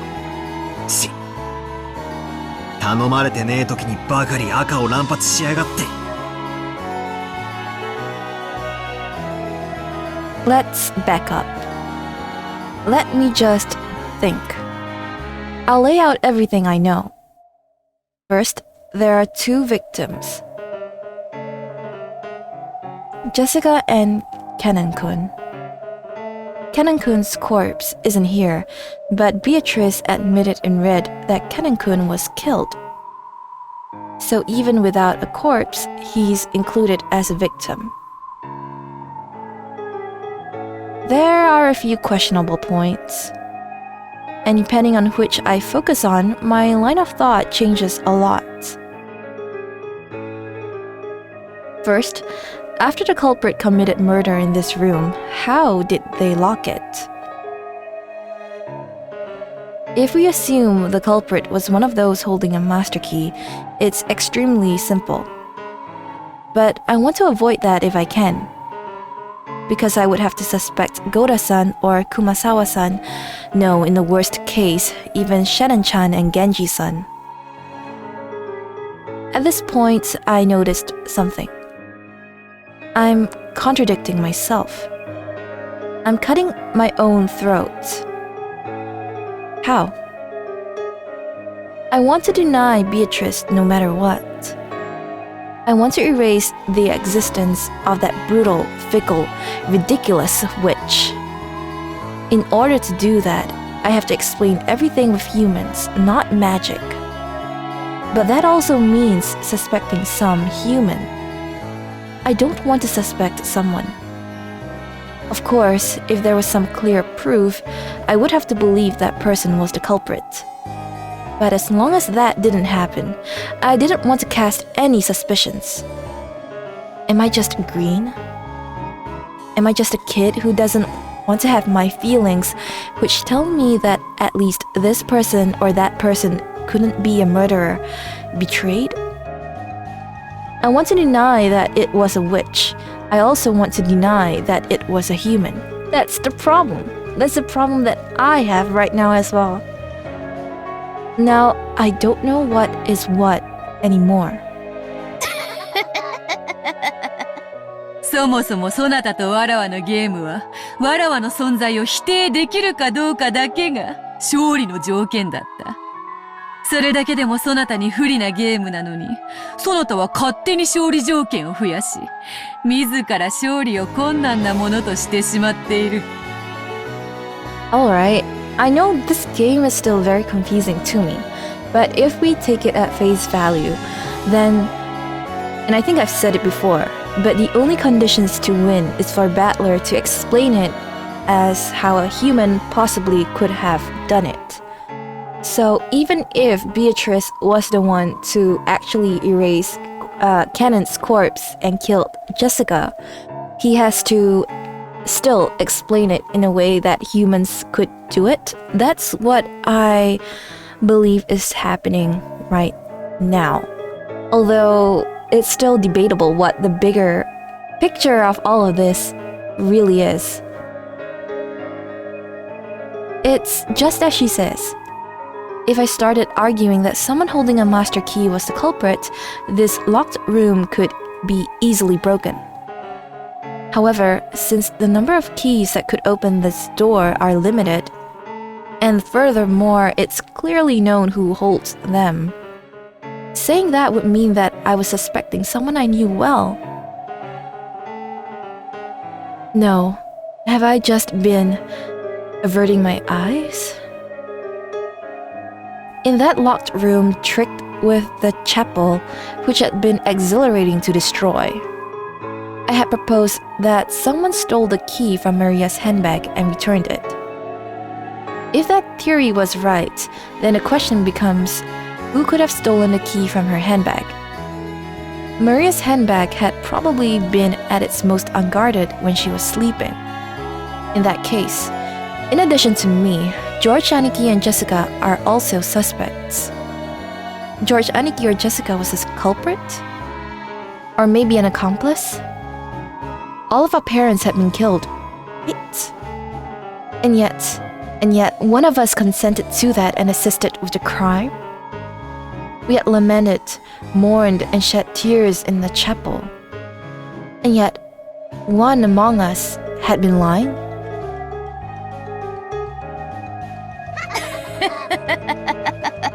そなたの例の手提げから抜き出し戻したという説はいとこたちを色濃く疑うものであったのだぞ。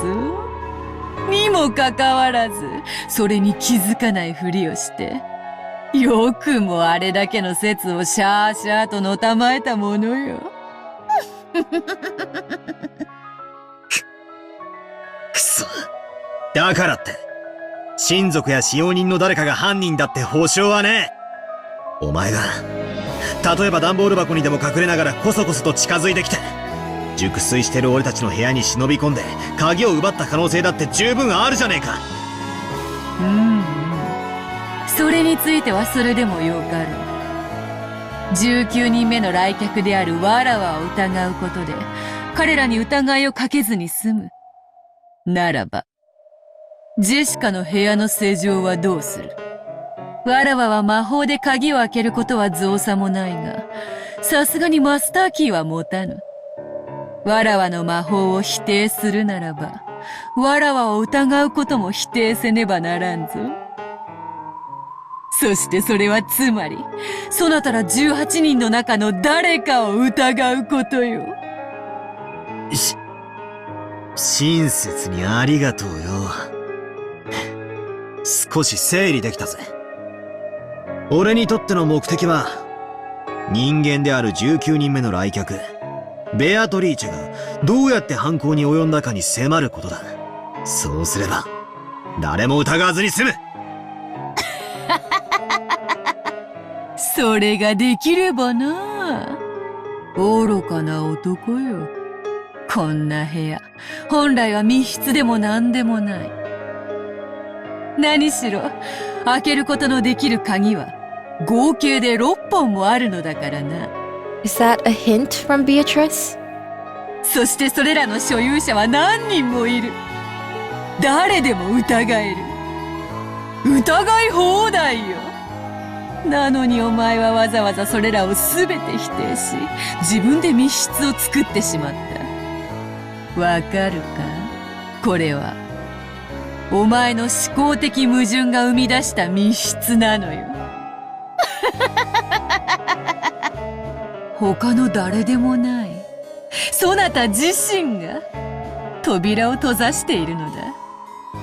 魔女が魔法で開けたことを認めるか、俺の知る誰かが犯人であることを認めるかの二択だって言いたいんだな。くそ、大手飛車取りのつもりかよ。こういう指し手もあると披露したかったまで。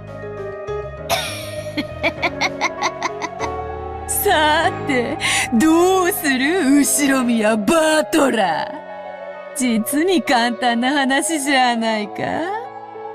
あの自意識過剰な料理男と死に損ないのクソババアをちょいと生贄に仕立て上げるだけじゃない。That's harsh.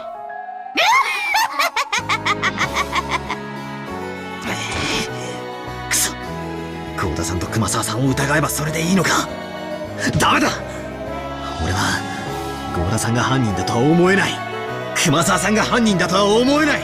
だがお前は認めない。絶対だ。ならば魔法もマスターキーも使わずにこの部屋に入り、ジェシカとカノンを殺し、しかもカノンの死体を魔法を使わずに消失させねばならない。どうやって行う？わらわを否定しつつ誰も疑わずにどうやって行うのか。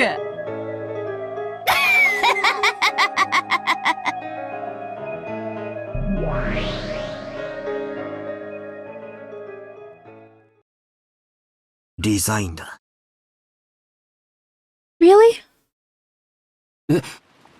バトラ君、今なんて。降参だよ。俺はカノン君にこの扉が施錠できないことは証明できた。だからといってジェシカを誰が殺したのかを特定できたわけじゃない。いえ、十分です。カノン君のためにありがとうございます。礼なんかいらねえ。それはつまりシャノンちゃんも疑ってるってことなんだからよ。ローザおばさんもごめんよ。別に反抗したかったわけじゃない。俺も死にたくないし、親父たちの本当の仇を見つけ出したい。協調性のないこと言って悪かったぜ。いい。私も少し軽率だったわ。仲直りしましょう。おばとおい同士仲良くしないとね。Auntie Rosa shifted the gun to one hand and held out her other hand. I reached out, and for the time being, we shook hands. Auntie's gaze was sharp. In order to deny the witch, she would make anyone a sacrifice. That's what her eyes told me. And me? I denied the witch. But I wasn't prepared to lose anything. I was probably the one who thought himself most ready to fight, and the one standing furthest from the truth.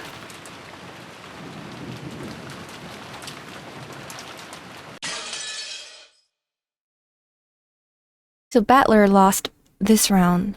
Oh, the clock is big. Midnight? No, 1 a.m. Not 1 a.m. 1 o'clock in the afternoon. Wolves and sheep puzzle. With Jessica's death, it became certain that the culprit was hiding somewhere nearby, and that they would come after our lives if they had a chance.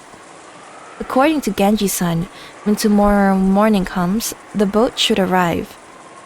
The boat had a radio too. We'll probably be able to contact the police immediately with that. We all gathered in the parlor and decided to wait quietly until tomorrow. I proposed that we should search throughout the mansion for clues about the culprit, but Auntie Rosa rejected that, saying that if we put pressure on the culprit or provoked them, it might lead to a third murder. That was probably the right thing to do. Even if a bunch of amateurs like us investigated, there's no way we'd find anything. it would be wisest to focus on protecting ourselves without doing anything unnecessary and leave it to the police after tomorrow.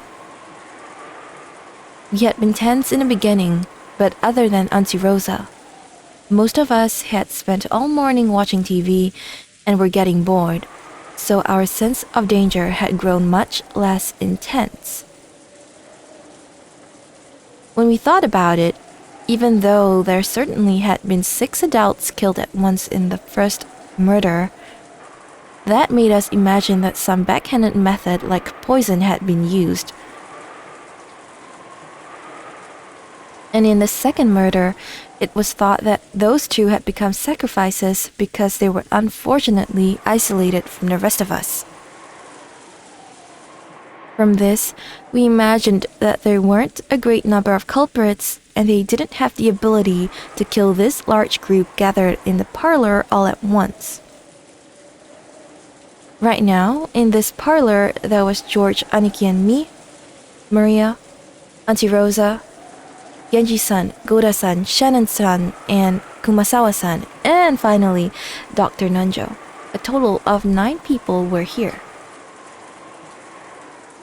Furthermore, Auntie Rosa was even armed with a gun. Surely, with this many people staying in this room, they wouldn't be able to touch us easily.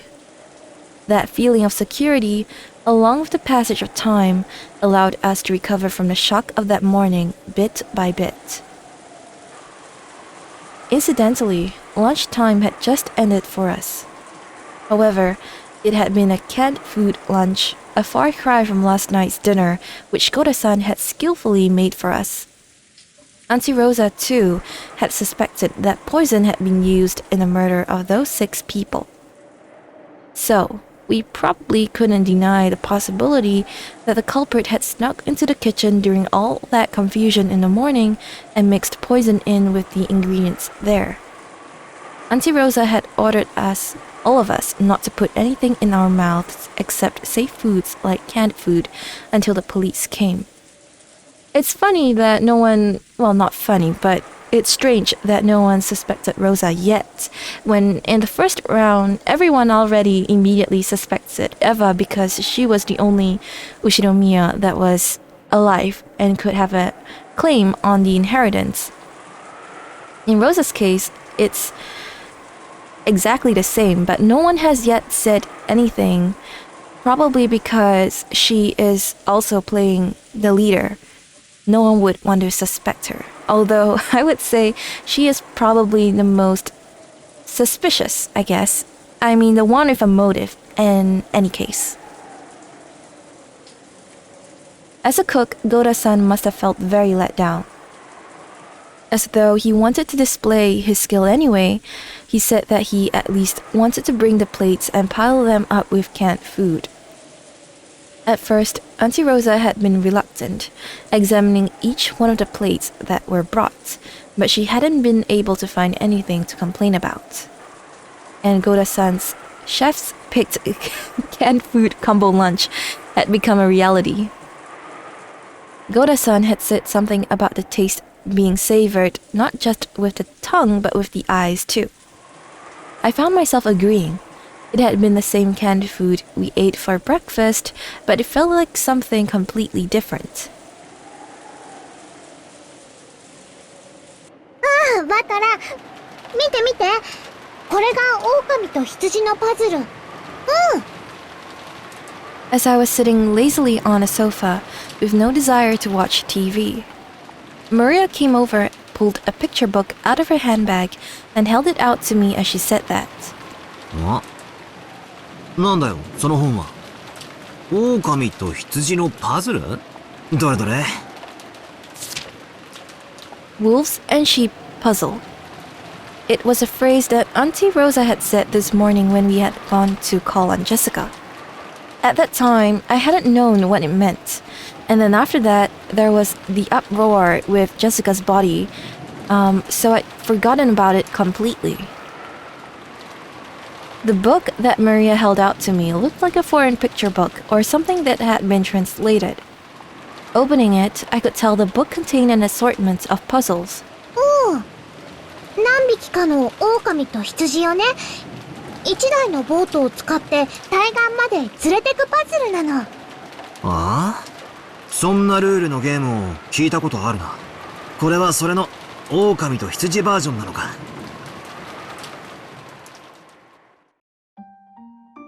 It was a very simple puzzle passed on from long ago. Let's try one of the problems. On the right bank, there are 2 wolves and 2 sheep. There is a boat that as many as 2 animals can ride on, and using it, you have to move all 4 of them to the opposite left bank. There are 2 rules. The first is regarding the boat. It can be paddled by wolves or sheep, and even just by 1 animal on its own. But it can only hold up to 2. The second is regarding the wolves. When they are greater in number than the sheep in the location, they attack the sheep and it's game over. For example, at the start of the game, both sheep ride the boat and go to the other side. Then one sheep gets off and the other goes back to the first bank. Oh! When it does, there are 2 wolves on the first bank. And a single sheep returns there.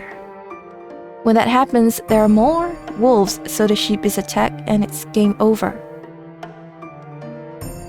On either bank or even a boat, there must not be more wolves than sheep. It's a puzzle about how to shuttle them across in the boat under these conditions. By the way, the right answer is, on the first turn, move both wolves to the opposite bank. Okay, I got that right. Then 1 wolf comes back. On the second turn, move 2 sheep to the opposite bank. Then 1 wolf comes back. Then on the third turn, put that last wolf that was on the right bank on the boat and cross to the opposite bank, and congratulations, transport successful. Partway, there may be the same number of wolves and sheep in the boats or on either side, but that isn't a problem. You only lose when the number of wolves is greater. This book symbolizes it using wolves and sheep, but there are probably lots of people who know this same game with a different symbolism. It looked like Maria wanted to test whether I too could solve the puzzles she knew how to solve. And she kept showing me different pages, saying, "Solve this one, and this one's hard." What had been happening when Auntie Rosa had said the name of this puzzle? That's right. When we decided to go call Jessica, we had been talking about how many men should go. And Auntie Rosa mentioned the wolves and sheep puzzle and said that we should all go together. Oi, oi. That could only mean one thing. Auntie Rosa was saying that there are wolves among us. And when the number of wolves and sheep is balanced, we're safe. But when a situation comes up where that isn't the case, the wolves will bury their fangs. Is that what she's thinking? At the time we had found our parents' corpses, Auntie Rosa was already suspecting that the servants might be wolves. While she didn't know whether it was all of them or just some, she had sniffed out the possibility that wolves were hiding among them. Well, yeah. That murder scene was pretty damn elaborate. It's easy to imagine that there were multiple culprits.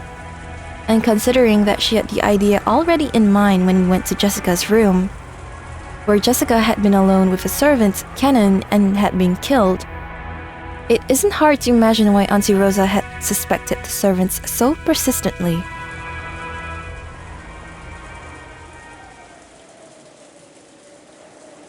使用人の皆さん、郷田さんが食器を洗いに厨房に戻ります。念のためです。皆さんも同行してください。皆さん、申し訳ありません。You know, if Rosa is sending all the servants away, and we're talking about the wolves and sheep puzzle, right? That would mean that she believes that all the wolves are in the servant camp. 団体行動で参りましょう。シャノン、熊沢、行くぞ。はいはい、ただいま。それではジョージさん、一度失礼いたします。うん。気をつけて。あ、ローザおばさん。僕も一緒に行っていいかな。I will expect that Rosa will deny it. ごめんなさい。ジョージ君は残ってくれるかしら。ちょっとお話ししたいことがあるの。そうですか。シャノン、ごめん。とにかく気をつけて。一人にならないでね。はい。南條先生、すみません。ちょっとご相談が。はい、何ですかな。You know, okay. If Rosa truly wanted nothing to happen, I feel like she would have everyone move to the kitchen as a whole big group. But by setting the servants off as a group on their own, I fear she might want to test something about her theory. And if the servants get murdered, then possibly there might be someone in that group who is the wolf or the culprit. But it's kind of heartless of her to do that. The servants put the dishes and empty cans on the serving cart and started to head out into the corridor. Behind them, Auntie Rosa was talking to Dr. Nanjo about something in a small voice. わかりました。参りましょう。ええ。よろしくお願いしますね。Dr. Nanjo closed the book he had been reading, stood from the sofa, and followed after the servants. Auntie Rosa stuck her head out into the hallway, and after watching them leave completely, she closed the door and spoke. みんな聞いて。これで今ここにいるのは、後宮の人間だけね。ん？確かに、そうなりますね。狼を全部追い出したってことっすか？ローザおばさん。With that one sentence, Auntie Rosa's gaze grew sharp. Apparently, she had picked up on my sardonic. Auntie Rosa laughed lightly. バトラ君は頭の回転が早いのね。賢い子は好きよ。話が早いわ。おー、バトラー頭いい？これ解ける？ 64 ページの難しいの。おー。マリアは少しの間テレビを見ていなさい。ママはバトラ君たちとお話があるの。おー。ローザおばさん、パズルの話はバトラ君に聞いたよ。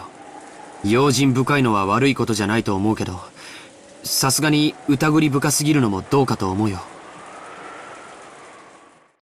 真の犯人がベアトリーチェかどうかは別にして、少なくとも使用人たちがその一味であることを疑うことはできると思うの。兄さんたちが殺されていた最初の殺人、とても残酷な仕打ちがされていたわよね。あれが一人でできる真似に見える。謎の来客、ベアトリーチェ様が夜鍋をして、チクチクやったのかもしれねえぜ。ジェシカちゃんの部屋の扉をめぐるマスターキンの件は、使用人の誰かが関わっている証拠じゃない。Only a master key could have locked the door to Jessica's room.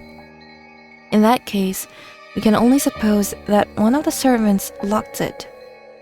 No, wait. チェス盤をひっくり返すぜ。おかしいよ、ローザおばさん。なんで犯人はジェシカを殺した後、わざわざ施錠したんだ？ Is he finally gonna bring up what I've been talking about? 施錠すれば、マスターキーの持ち主が疑われるのは必然。わざわざ施錠する必要がないぜ。そうだよ。バトラ君の言う通りだ。わざわざ疑われるようなことをする理由がない。うん。それは面白い考えよね。もちろん、私もそれは考えた。だとしたら、施錠した人物は使用人を疑わせたくて、マスターキーなしであの扉を閉めた。でもそれは不可能。でしょ？ That's right. If there was a trick that could lock the room without a master key, this would be a good disguise aimed at casting doubt on the servants. If the culprit wanted to isolate us and attack us one by one, this trick was a very effective one that could even give rise to paranoia. However, there was no way to lock that door without using a master key. マスターキーを使わずに閉める方法がない。なんて、どうして言い切れるの？ルドルフ兄さんの言っていた悪魔の証明になるんじゃない？私たちには想像もつかない方法で閉められたのかもしれない。Like magic? 私たちに思いつかないからといって、未知のトリックがあることを否定することにはならない。You know, actually, I'm reminded right now, but Rosa is the only one of the siblings who met with Beatrice in the chapel and lived. So she must know something about what happened in the chapel, no? To me, I think Rosa is one of the most suspicious people right now, especially because she's trying to call the shots. But more than that, she also has a motive, a strong motive to wanting to kill her siblings, right? そりゃそうだけどよ。つまりあれか？疑わしきは黒ってわけなのか？具体的なトリックはわからないけれど、それでも外角はわかるの。申し訳ないけど、カノン君を犯人だと仮定すると、非常に簡単に説明できる。死体がない理由までね。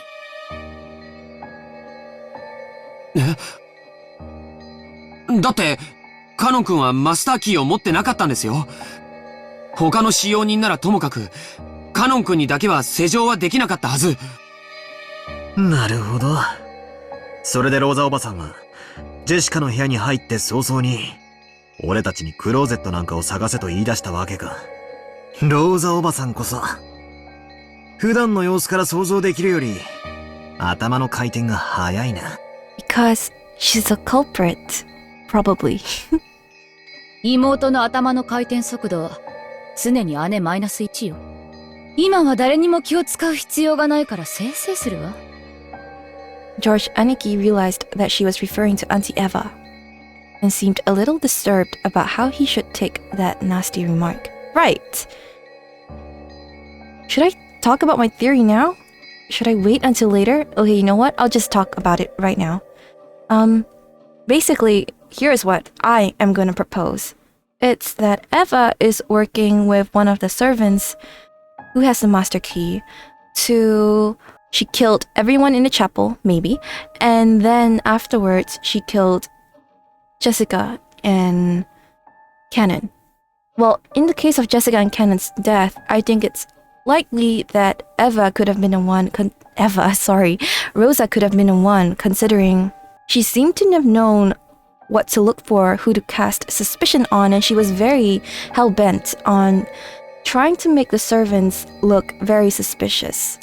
So, yes, that's where my mind is going to. In terms of getting rid of Kanon's body, maybe they threw Kanon's body out the window. Maybe someone like Genji was below catching the body and burning it. Something like that. It's possible. It's not impossible. That's what I should say. So Rosa has the motive, could have possibly killed them, and she's probably close enough to Jessica to be let in, considering she is her aunt. If Rosa said something about how she really needs to talk to Jessica about her parents or something like that, I'm sure Jessica would have let her in. But that's just one train of thought. And it also seems like Rosa doesn't seem to care so much that her siblings had passed away. So, I think Rosa is suspicious here. ごめん。僕にもわかるように説明してほしいな。カノン君のマスターキーはジェシカちゃんのポケットに入って密室に閉じ込められていた。施錠した後に部屋の外からポケットに入れるなんて芸当は不可能なはず。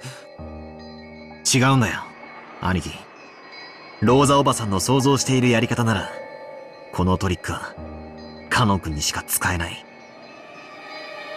そして、ジェシカのポケットにマスターキーを入れたまま、鍵なしで施錠することができる。How?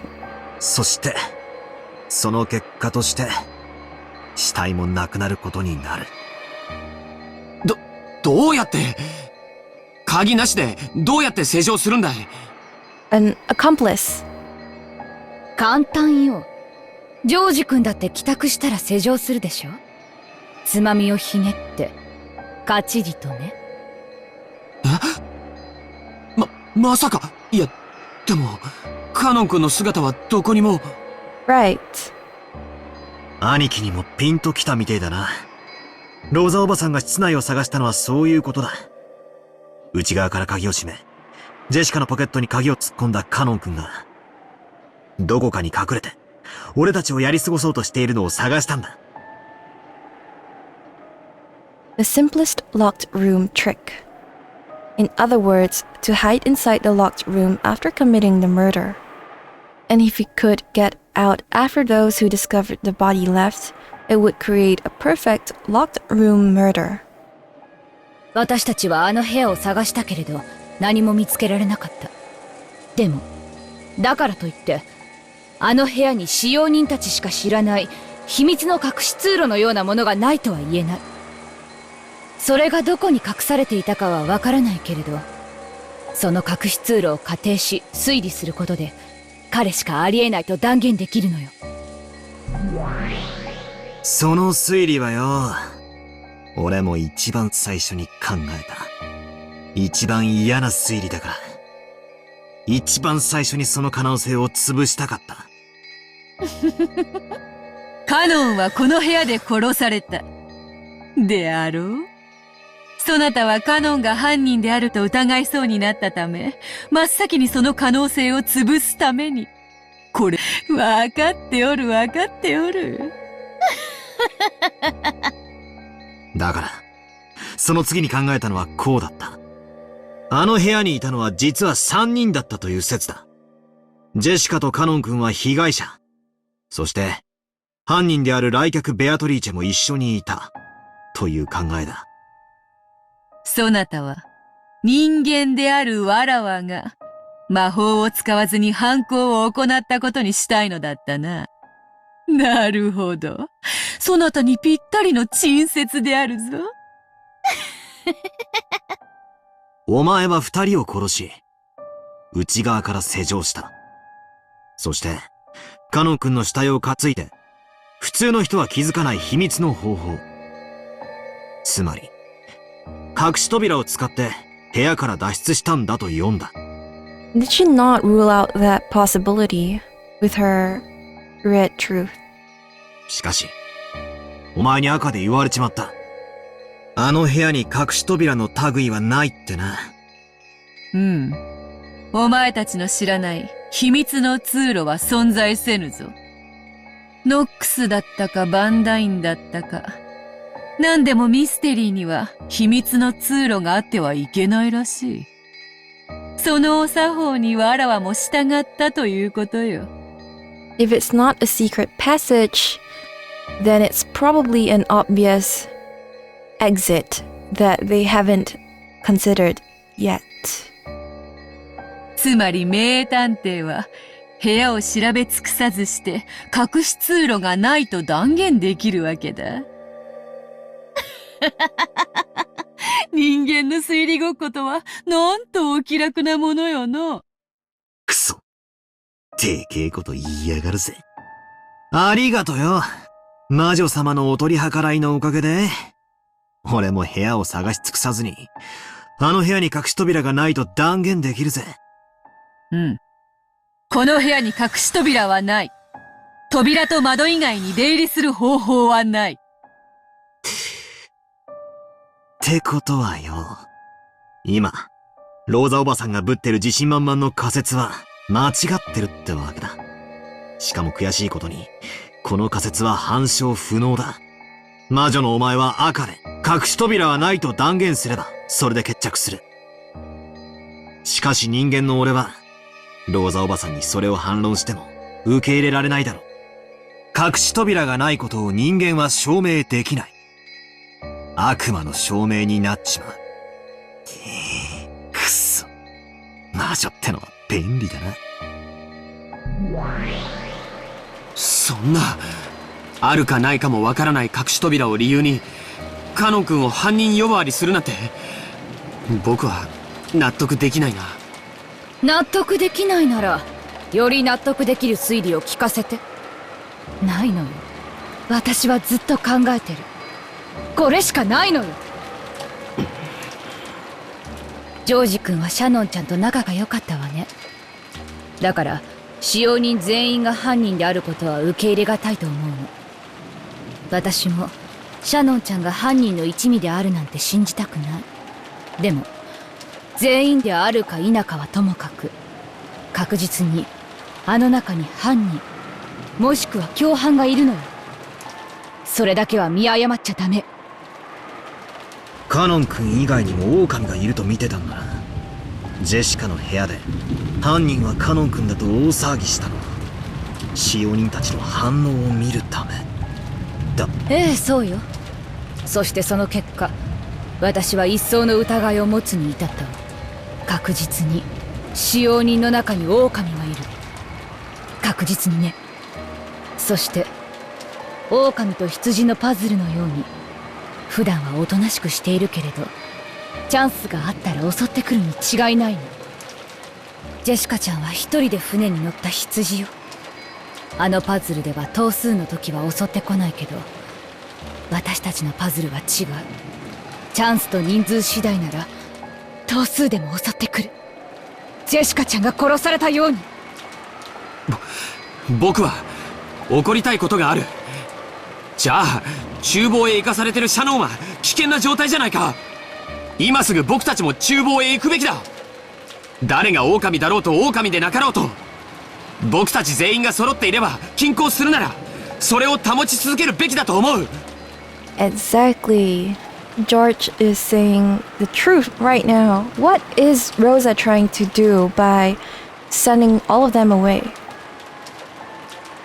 シャノンちゃんはお父様のところへ源氏さんと一緒に行った。その時に孤立したはずなのに殺されなかった。源氏さんも狼ではないから。違うわ。二人とも狼だったからよ。 What? シャノンは悪事の片棒を担ぐような人じゃない。いくらローザおばさんでもそれは聞き流せません。今の発言に対し僕は取り消しを要求します。兄貴の前で悪いが、その論法エヴァおばさんの雰囲気にそっくりだな。こっちが反論できなきゃ自動的に自分が正しいみたいな。やっぱり血は争えないな、おばさん。私だって今の自分はあまり褒められたものじゃないとは思ってる。でもね、私は母なの。マリアの無事を守るためなら鬼にもなるわ。本当ならマリアと二人きりでどこかに閉じこもっていたいくらいよ。でも私は同時にあなたたちの母でもあるつもりなの。今やあなたたちは私の子供も同然。私は自分の子じゃないからといってあなたたちを見捨てたりしない。絶対。そりゃどうも。私はあなたたちの母として油断しないでと警告したかっただけなの。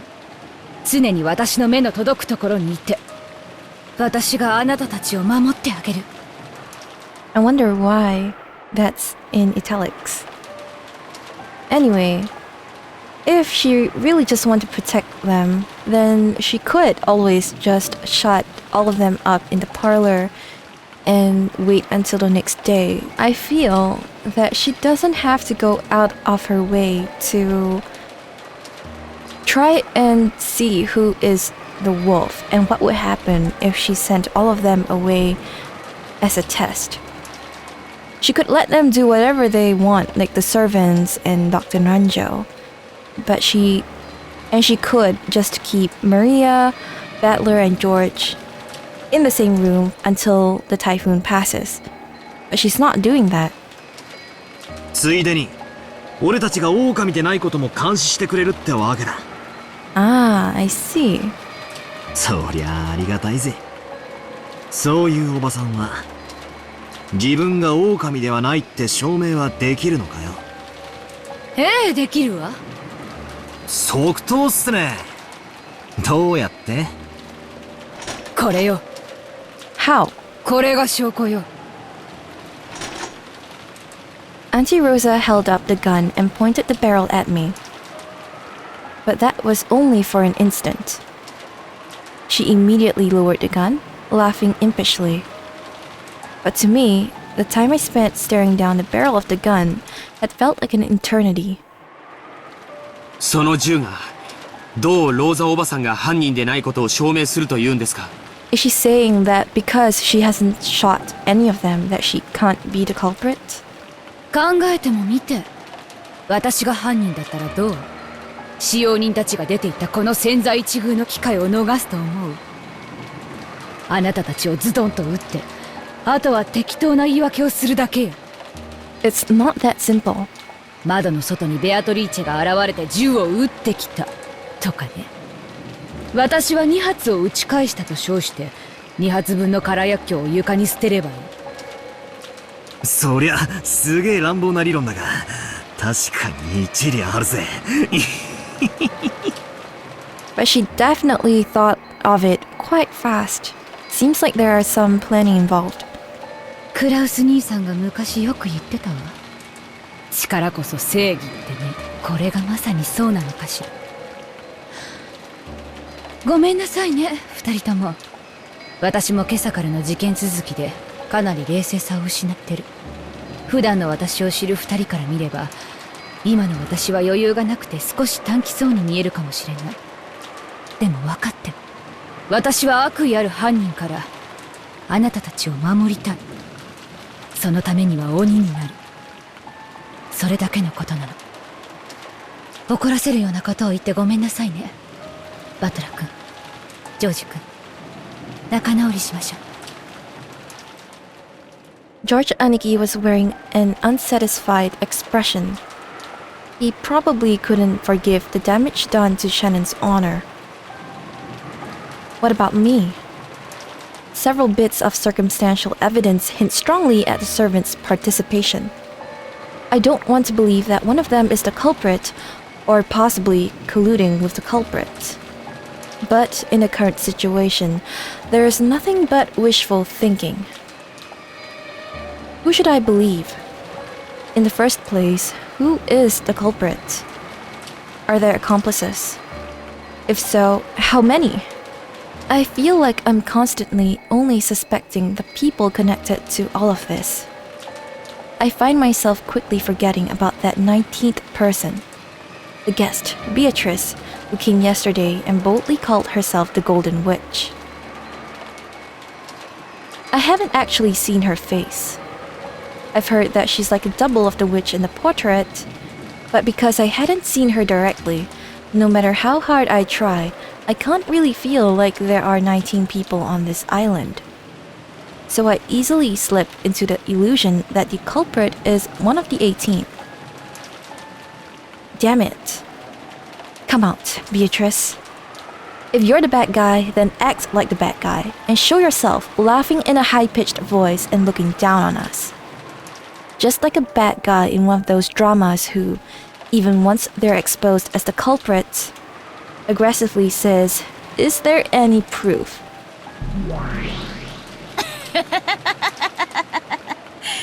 証拠は終わりかの？うっせえ。てめえはしばらく黙ったろ。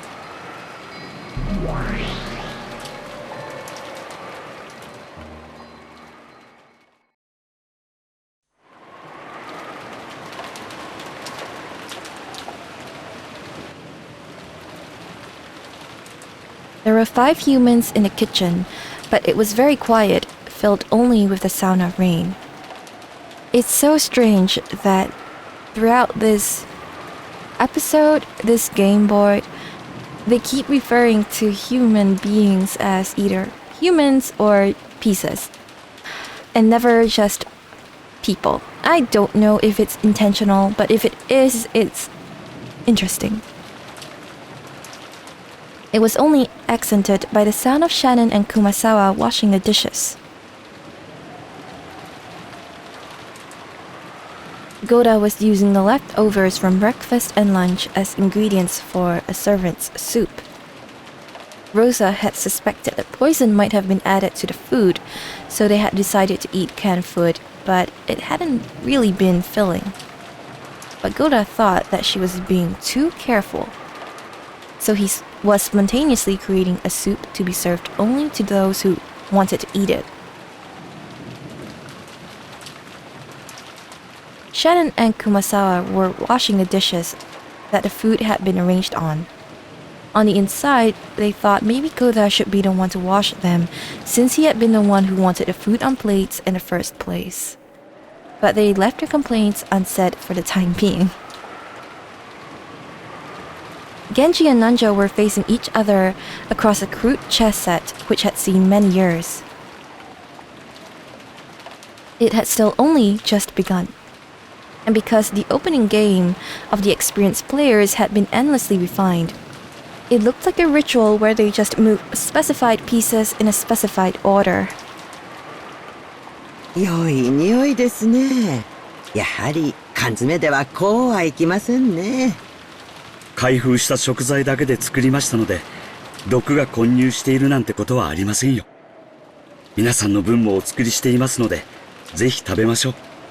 It might have been made with sealed ingredients, but it could always be poisoned. The leftovers could always be poisoned. もちろん、私もお毒にしますよ。I'm gonna bet that Goda is gonna die from poison after eating. 安心して召し上がってください。本当にいい匂いですね。ゴーダさんのまかない料理は本当に美味しいです。美味しい材料を買ってきて、美味しい料理が作れるのは当たり前です。私は師匠に、あり合わせのもので美味しく作るまかない料理を極めてこそ、真の料理人だと習いました。それはいい師匠でしたな。おかげで私はとても美味しいスープをごちそうになれそうです。親族の皆様にお召し上がりいただくための材料で作ることになってしまったのが残念。ローザさんも朝からのいろいろでお疲れなのでしょう。無理もないことです。でもそのおかげで美味しい食材のスープが飲めるのですからね。Rosa had fervently told everyone that they didn't realize the danger they were in, and that they must suspect that poison was mixed in with the food. The atmosphere in that place had led to their agreement, but their hunger wouldn't be overcome by that momentary emotion. 皮肉にも、普段の私たちではとても味わえないスープとなりました。できるなら、客間の皆さんにもぜひ振る舞いたいところなのですが。ローザ様のご指示に背いている以上、よした方がいいだろう。飲みたいものだけ飲むといい。ほほほほほ。見えないところで上手に息抜きするのも使用人の心得でございますものね。Kumasawa laughed loudly, and Shannon and Goda laughed with her. It seemed that in an area where only their fellow servants were gathered, they could be very relaxed. Shannon didn't like Goda's occasional dishonesty, but she knew that there was no falsehood in his childish smile when he cooked, nor in his desire that people enjoy his food. So even though it was a little aggravating to be made to wash the dishes, she couldn't really hate him. However, they couldn't have dreamed that Rosa was calling them wolves in the parlor at exactly the same moment that they were spending their time peacefully like this. At that time, several of the servants heard a sound like something was being dragged, and then a thump. Holy shit! When a servant was out carrying a mountain of trash bags on a rainy day, or doing some work in a raincoat, they would create exactly this kind of noise and presence as they returned and hovered around the back door. It's the back door again, of the boiler room? So after hearing that sound at first, none of them noticed anything out of the ordinary. But they quickly realized, holy shit! In a situation where everyone was either in the kitchen or the parlor, who in the world was at the back door? Kinzo! Kinzo's the only one, well, Kinzo and Beatrice. They're the only ones not accounted for. As the servants all looked at each other, they checked to make sure that each one of them knew what that sound meant. 誰でございます? The servants knew the mention's layout well, so they understood how unimaginable it would be for someone from the parlor to actually go outside in this typhoon, go all the way around and come up to this back door. Then was it Kinzo? They found it even more difficult to imagine that Kinzo, who never left his study even under normal circumstances, would dash out into the middle of this typhoon for no apparent reason and come to the back of the house where only low-class people came in or out. 気のせいじゃないですよね。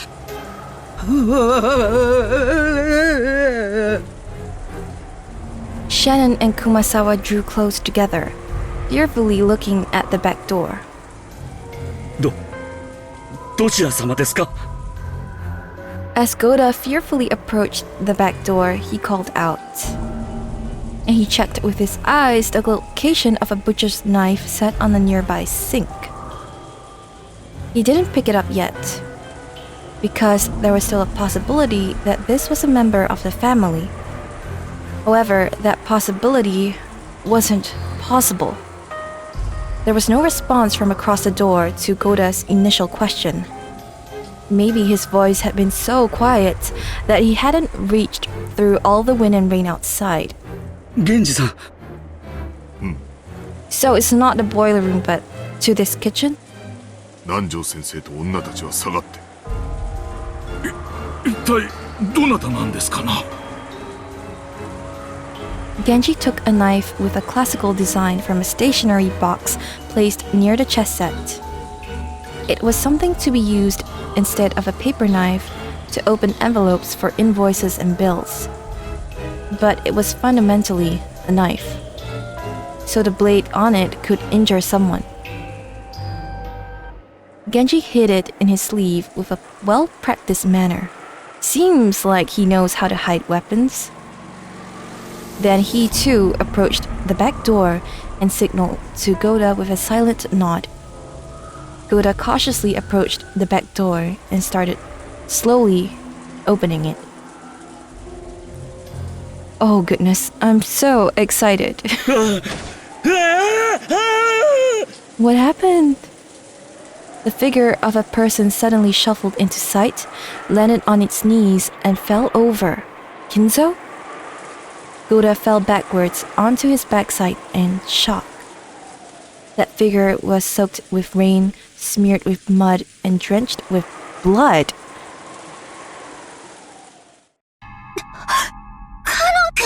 Kanon? How is that possible? Kanon? 大丈夫か? 南條先生。 It was Kanon. But how can it be? Was he not dead already? He is dead. How can it be Kanon?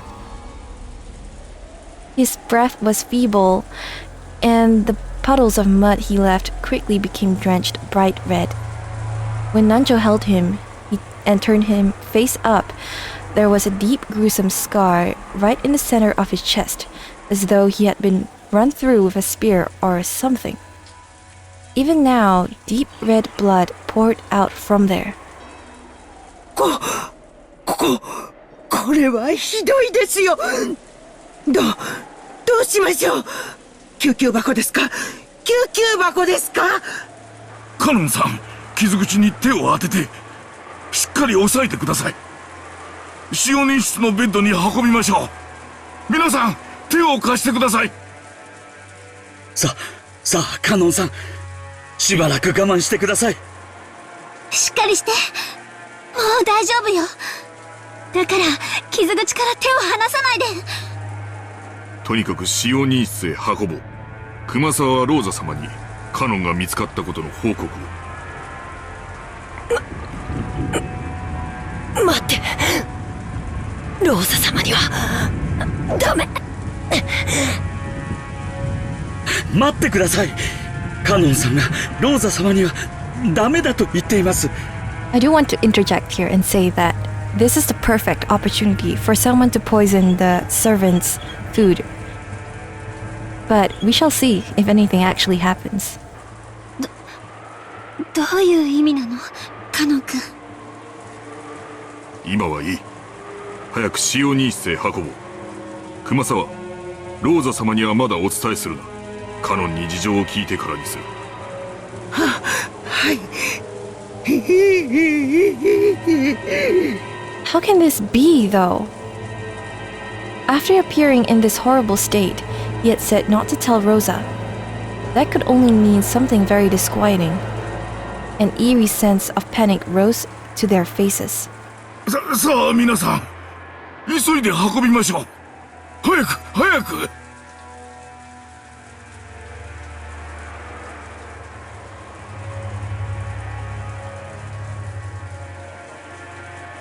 Kanon's wound was unbelievably deep, and judging from Nanjo's pale face, it was almost a miracle that he was still unconscious or conscious.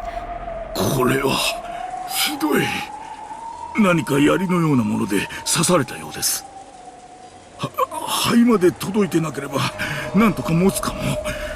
とにかく止血を。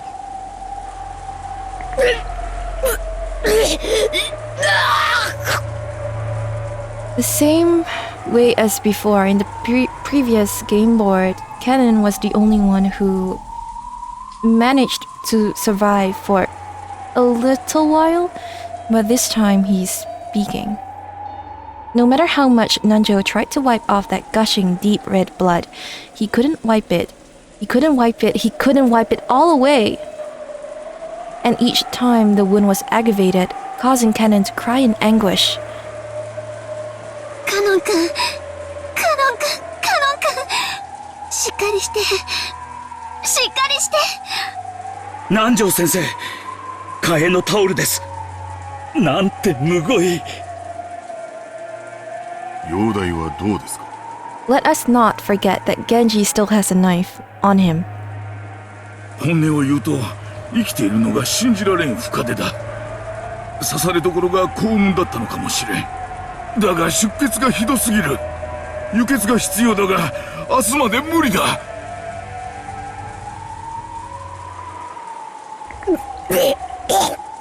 He's not gonna survive. ローザ様が僕たちを。 What? 喋らないで、カノン君。傷口が開いちゃう。ローザ様がやってきて、お嬢様と僕は。なんですって？ So, am I right? Rosa is the culprit? ローザ様がですか？おお、そんなことって。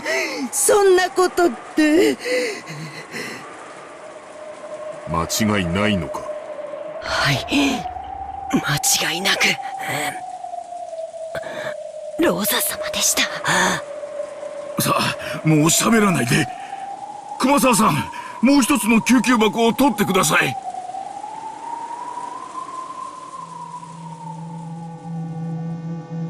源氏さん、ローザ様がなんてことはあり得るのでしょうか？わからん。disregarding Nanjo and Kumasawa, who were struggling hard and stained with blood as they tried to stop the bleeding. Genji and Goda faced each other. Because if what Kanon had said was the truth, Rosa was the culprit who killed Jessica.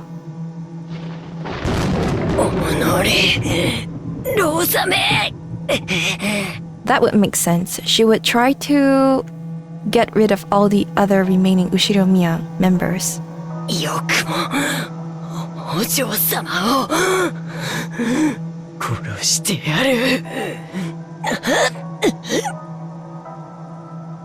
Kanon screamed even more hatefully. His hate-filled voice made it seem like he had seen Jessica being harmed right before his eyes. 確かにローザ様がお嬢様を殺す理由はあるかもしれない。 Something a servant shouldn't be saying. 後ろ宮家が全滅すれば遺産は全てローザ様のもの。だとしたらバトラー様やジョージ様も危険なのでは。ローザ様は銃を持っている上に今客間には彼らしかいない。ゲンジさん、これはかなりまずいことでは。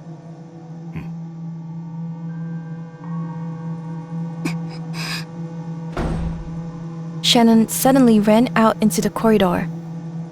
Her expression was complex and tragic, as though she didn't know what to believe.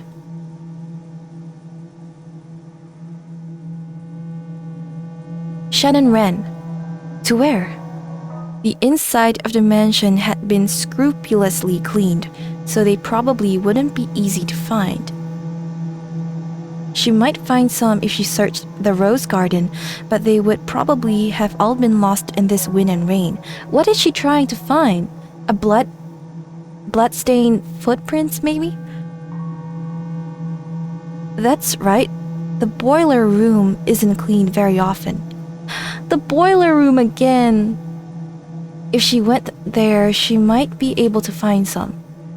Shannon ran down the stairs to search for those in the underground boiler room. We're gonna have another death, I feel. Had some medicine taken effect at the brink of death? Or had Kanon finally stopped even feeling pain? For the time being, Kanon had at least gotten over his painful gasping. Nanjo apparently didn't think of this as that great of a trend and didn't let his eyes off Kanon for a second. Kumasawa firmly gripped Kanon's hand and kept encouraging him so that his will to stay alive didn't fall asleep. Genji and Goda seemed bewildered at how to deal with the truth that Kanon had risked his life to deliver. ローザ様の銃は確か4発か5発の弾が込められたはずだ。 Hold up. Before we go any further, if Rosa is the culprit, like I would like to believe, and in this situation, Kanon seems to be saying as much, if Rosa is the culprit, she did talk to Nanjo in quiet voices before he left the room. What if this is what happened? That she told Nanjo that there is a possibility that Kanon might show up at the kitchen back door. And so she needed Nanjo to deal with Kanon's body. What I mean is, maybe she wants Nanjo to poison Kanon so that he will die completely and not further implicate her, maybe. I feel like that is a possibility. 決して少ない数ではないですね。でも、あの銃は弾の装填に結構な慣れが必要だったはず。一発目は撃たせてしまうかもしれませんが、みんなで襲いかかれば次を撃たせずに銃を奪い取れるかも。この島には医者はいても薬はなく、病院もない。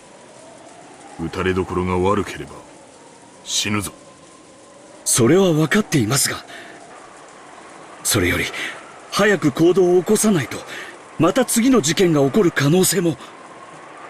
私たちはローザ様にうまく追い出された気がします。 But you know what? The very fact that they are talking as if Rosa is the culprit also makes me suspicious. 今頃ジョージ様やバトロ様が殺されている可能性も。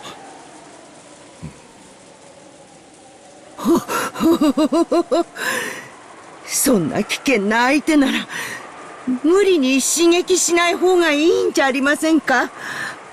しかし、明日までは長い。どんな手を打ってくるか、想像もつきませんよ。源氏さん、こちらから仕掛けるべきです。せめて10歳理由をこじつけて奪えば、なんとかなるかも。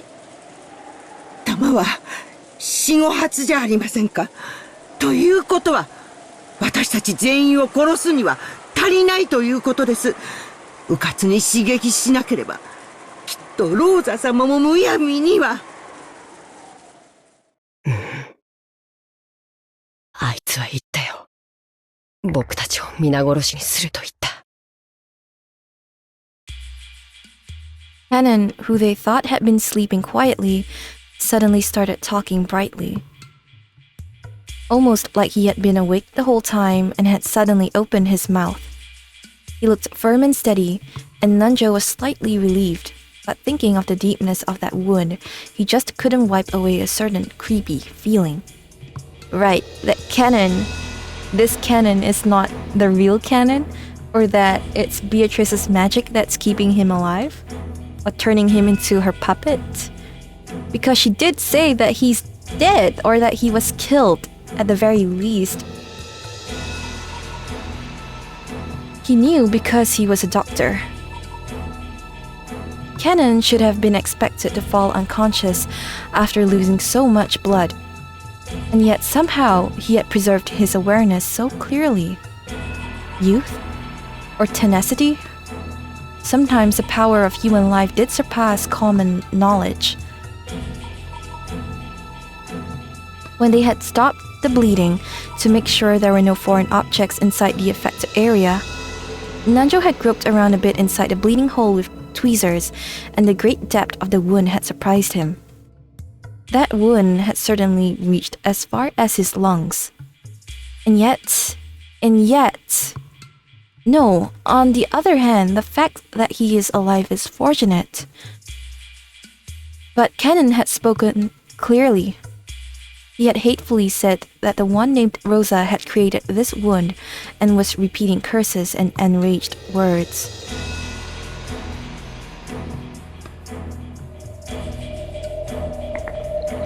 Oh あ my いつは親 goodness. 方様の財産を独り占めするために、台風が過ぎ去るまでにどんな手を使ってでも皆殺しにする気なんだ。 His eyes are red. あいつはそうするとはっきり僕に言ったよ。 Why would she though? くそ、なんて人だ。源氏さん、どうしましょう。私たちにも何か武器がいるのでは。にわかには信じられん。王座様がそのようなことを。源氏様、信じる信じないじゃない。あいつが僕にそう言ったんですよ。この僕が聞いたんです。どうして信じてくれないんですか？ Why is that in capital letters? No, I seriously doubt this is the real Kanon. 起きないで。傷に触ります。 Kanon sat up on the bed and spoke to Genji, who was making no effort to believe Kanon's story. あいつは僕たちを必ず全員殺す。もうきっと客間の方々も殺されているに違いありません。僕らが先に殺さなければ必ず僕らが先に殺される。僕が先に殺されたようにみんなも先に殺される。殺さなきゃ殺される。 I don't believe this. 殺さなきゃ殺される。殺さなきゃ殺される。カノンさん、あんた本当に痛くないのか？ああ、これですか。大した傷じゃありません。大した傷じゃないどころか、あんたは。本当に大したことはありません。 Don't tell me it's because he's furniture. こんなのもう全然痛くないし、本当に大した傷じゃない。 But he doesn't sound right. Not at all. As Kanon said that, he began to untie his own bandages, which had been painstakingly wrapped. The gruesome hold in his chest was immediately exposed. カノンさん、そんなことをしてはダメですよ。早く横になって。大丈夫ですって。ほら、ねえ、大した傷じゃないでしょ。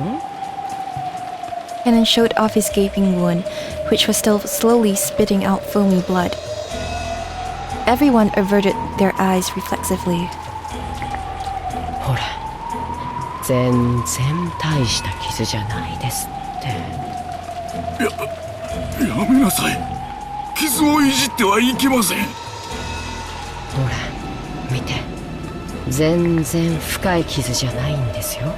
He keeps saying that. It's creepy and ominous. ほら。ほら。Kanon held up 2 fingers, showed them to everyone, and slowly started to stick them into the gruesome wound right in the center of his chest. What? Plungy, slimy, squishy, wet. The fingers went in deep to the base. Squitch, gloop, blorp.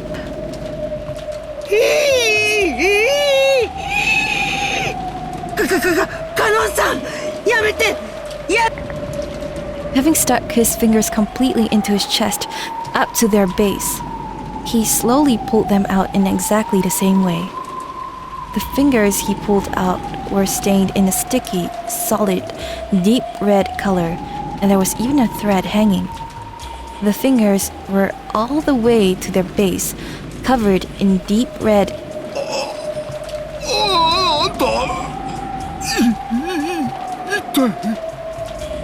What? ね、全然大した傷じゃないでしょ。That's Beatrice's laugh. Just then, the door opened vigorously and Shannon appeared. Even after she saw Kanon stained with fresh blood, her impregnable expression didn't falter. やあ、姉さん。どこへ行っていたの？僕が既得だというのに。一体どこへ？ボイラー室に行ってきたの。探し物があって。それより確かめたいの。あなたは本当にカノン君。Right.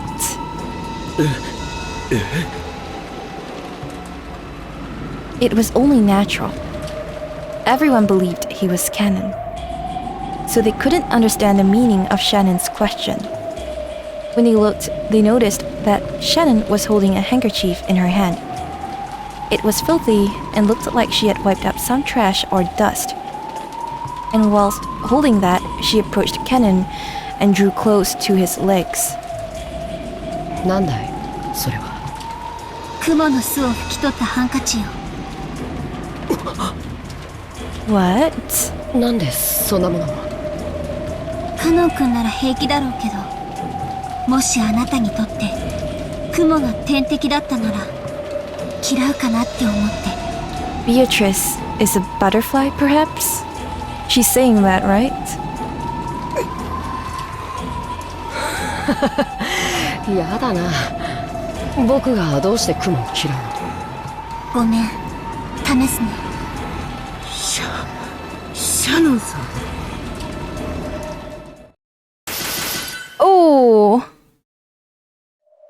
When Shannon brought that handkerchief close to Kanon's thigh, something happened in an instant. It happened all at once. The human eye couldn't have followed it. Kanon jumped back like a wild goat, fleeing from the thing Shannon was holding. And his arm drew trails with some kind of afterglow that flashed purple. They were 3 beautiful purple trails drawn in an arc, and they were traced across the throats of Nanjo and Kumasawa, who had been tending to him. And Nanjo and Kumasawa's throats had opened like gaping mouths, and it was the very instant before blood was about to start spewing out. The 3rd purple trail should have traced across Shannon's throat, but Shannon wasn't there. because Genji, who had been behind her, had wrapped his own arm around Shannon's neck and pulled her back, so Genji saw it coming. This all happened in an instant.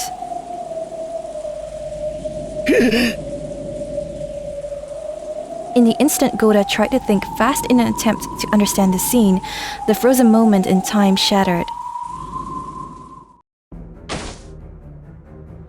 Blood spewed forcefully from Nanjo and Kumasawa's necks, which had been torn open. Still mid-jump, Kanon wall-kicked off a picture frame that had been hanging from the wall behind him, springing forward just like a cat and aiming for Shannon's throat again. But Kanon's target once again disappeared from in front of him. Because Genji had pulled Shannon again, and the two of them had fallen onto the ground, keeping flat to the floor. いい反射神経だ。この老いぼれ格が。ゴダ。Goda wasn't an idiot either. Goda, redeem yourself! Even if he couldn't fully understand what was going on, he at least realized that if this Kanon wasn't seized, his own life would also be in peril. He sprung at Kanon with his huge body, pushing him up against the wall with his weight and physical strength. Wouldn't he die?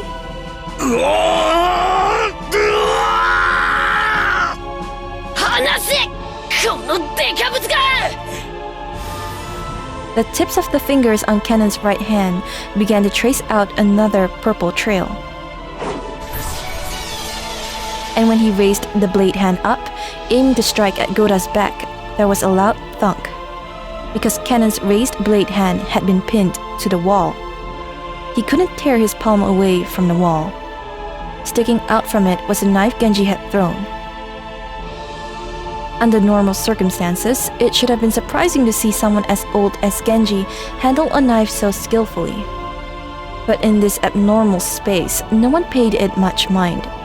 Genji-sama, これを。Genji took the handkerchief with the spider web stuck to it from Shannon, and he approached Kanon, who was pinned to the wall by Goda's massive body and a knife. やめろ。それを近づけるな。It's that sound again that reminds me of Beatrice. やめろ。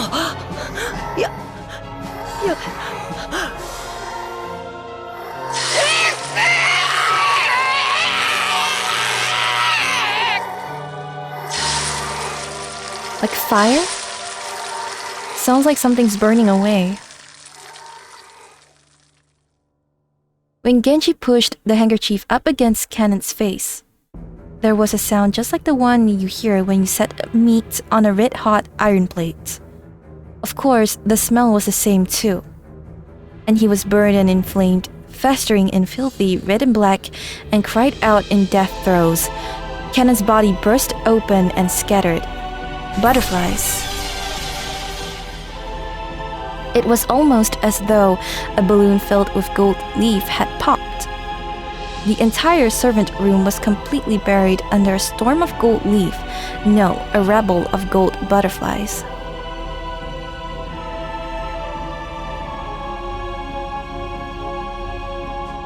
Those butterflies began to softly fade into nothingness, as though dissolving into water, no, into the air itself. And afterwards, all that was left was 3 of them sitting on their behinds, stained with blood. However, not everyone was just stained with blood. Some of them were lying on the ground, vomiting blood themselves. Kumasawa! Nanjo sensei!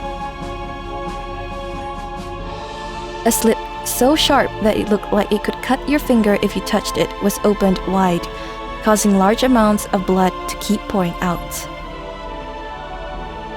何だったんだ。いや、今のは。ゴダ、怪我はないか。私は大丈夫です。しかし、私たちは何を見たんだ。何があったんです。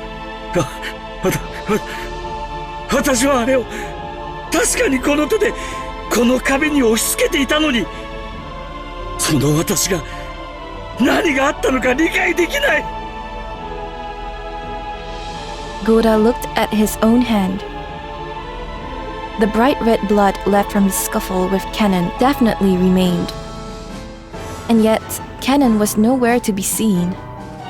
Because he had disappeared, he had turned into gold butterflies and scattered. Goda kept screaming alone that he had no clue about what was going on. Shannon sobbed in front of Nanjo's and Kumasawa's remains, and Genji watched over her, silent as always. Oh my goodness! Oh, the clock is so big again. Devil's proof. Oh goodness, alright, let me collect my thoughts. 南條先生と熊沢さんが We'll end here for today, but let me collect my thoughts for a moment. Alright, everyone. This episode is by far the most confusing one that I have ever read so far in Umineko. And it's just gonna get even more confusing, I suppose. So, first, I guess, let's just start with why I am extremely confused. The big reason why I am unable to conclusively declare a culprit or try to solve the murders is because I can't even tell if it's a murder that needs to be solved. What I mean by this is that it's clear to all of us readers that Beatrice killed Kanon and Jessica with her magic, and also Nanjo and Kumasawa with her magic as well. But still, since we as the readers saw all of that happen, why are we still trying to pin the blame on a human culprit? Should I accept Beatrice's existence? Because I feel like I do. And do we do this as in trying to find a human culprit because of Battler's victory conditions? What happens if he wins? Will everyone in the first chessboard revive? And what happens if he loses? Will everyone just die? Will no one enter the Golden Land? I remember during the tea party that in the end, Jessica was telling Battler to not give up and to keep denying her existence. Although for what reason, I still don't really understand. To take revenge on the people that she killed? It's confusing. It's so confusing. I thought I would get a clearer picture as time went on, but it seems that I'm getting more and more confused and more conflicted. How can I pin the blame on a human when a witch did it? Or did my eyes deceive me and it wasn't true that Beatrice killed anyone?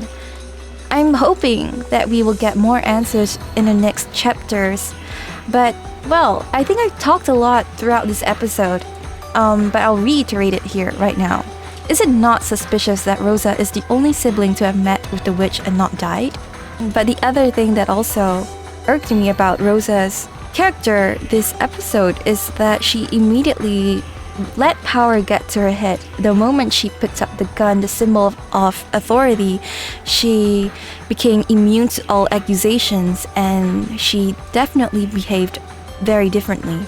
I think I brought this up then as well, but it just reminded me of Zimbardo's prison experiment, where they have guards, they split, so-called ordinary people, which, well, probably were not necessarily ordinary. The people who signed up likely had personalities that made them more aggressive to begin with, but that's really a whole other point.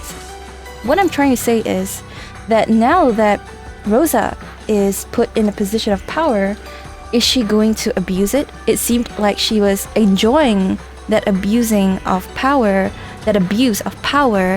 when she was trying to pin the blame on the servants. And when she flashed a gun at Battler, that was really odd. I think it really drives home the fact that Rosa has a very twisted personality to begin with, and that's why she's enjoying her display of power or her position of authority. When Natsuhi was in this position, she never did anything of those sort. And that's why I still like Natsuhi more than Rosa. For sure, Rosa is already at the bottom of my tier, of my list. Anyway, I'm still trying to grasp with the two realities that we are seeing. We have the big overall picture, I guess, which is the chessboard game between Beatrice and Battler, the alternate dimension that they are battling from. And then we have the game itself, which is the one that we witness, that we are watching the people or the chess pieces from. It seems to change every match, and I suppose this will be the second one, and maybe there will be a third one. And I know that Beatrice says that she will endeavor to break us as fast as possible, and I'm already breaking.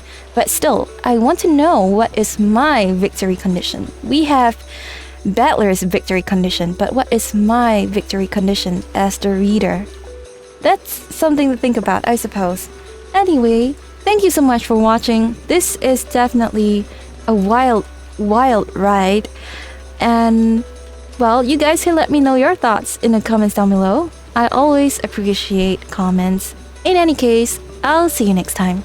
Bye!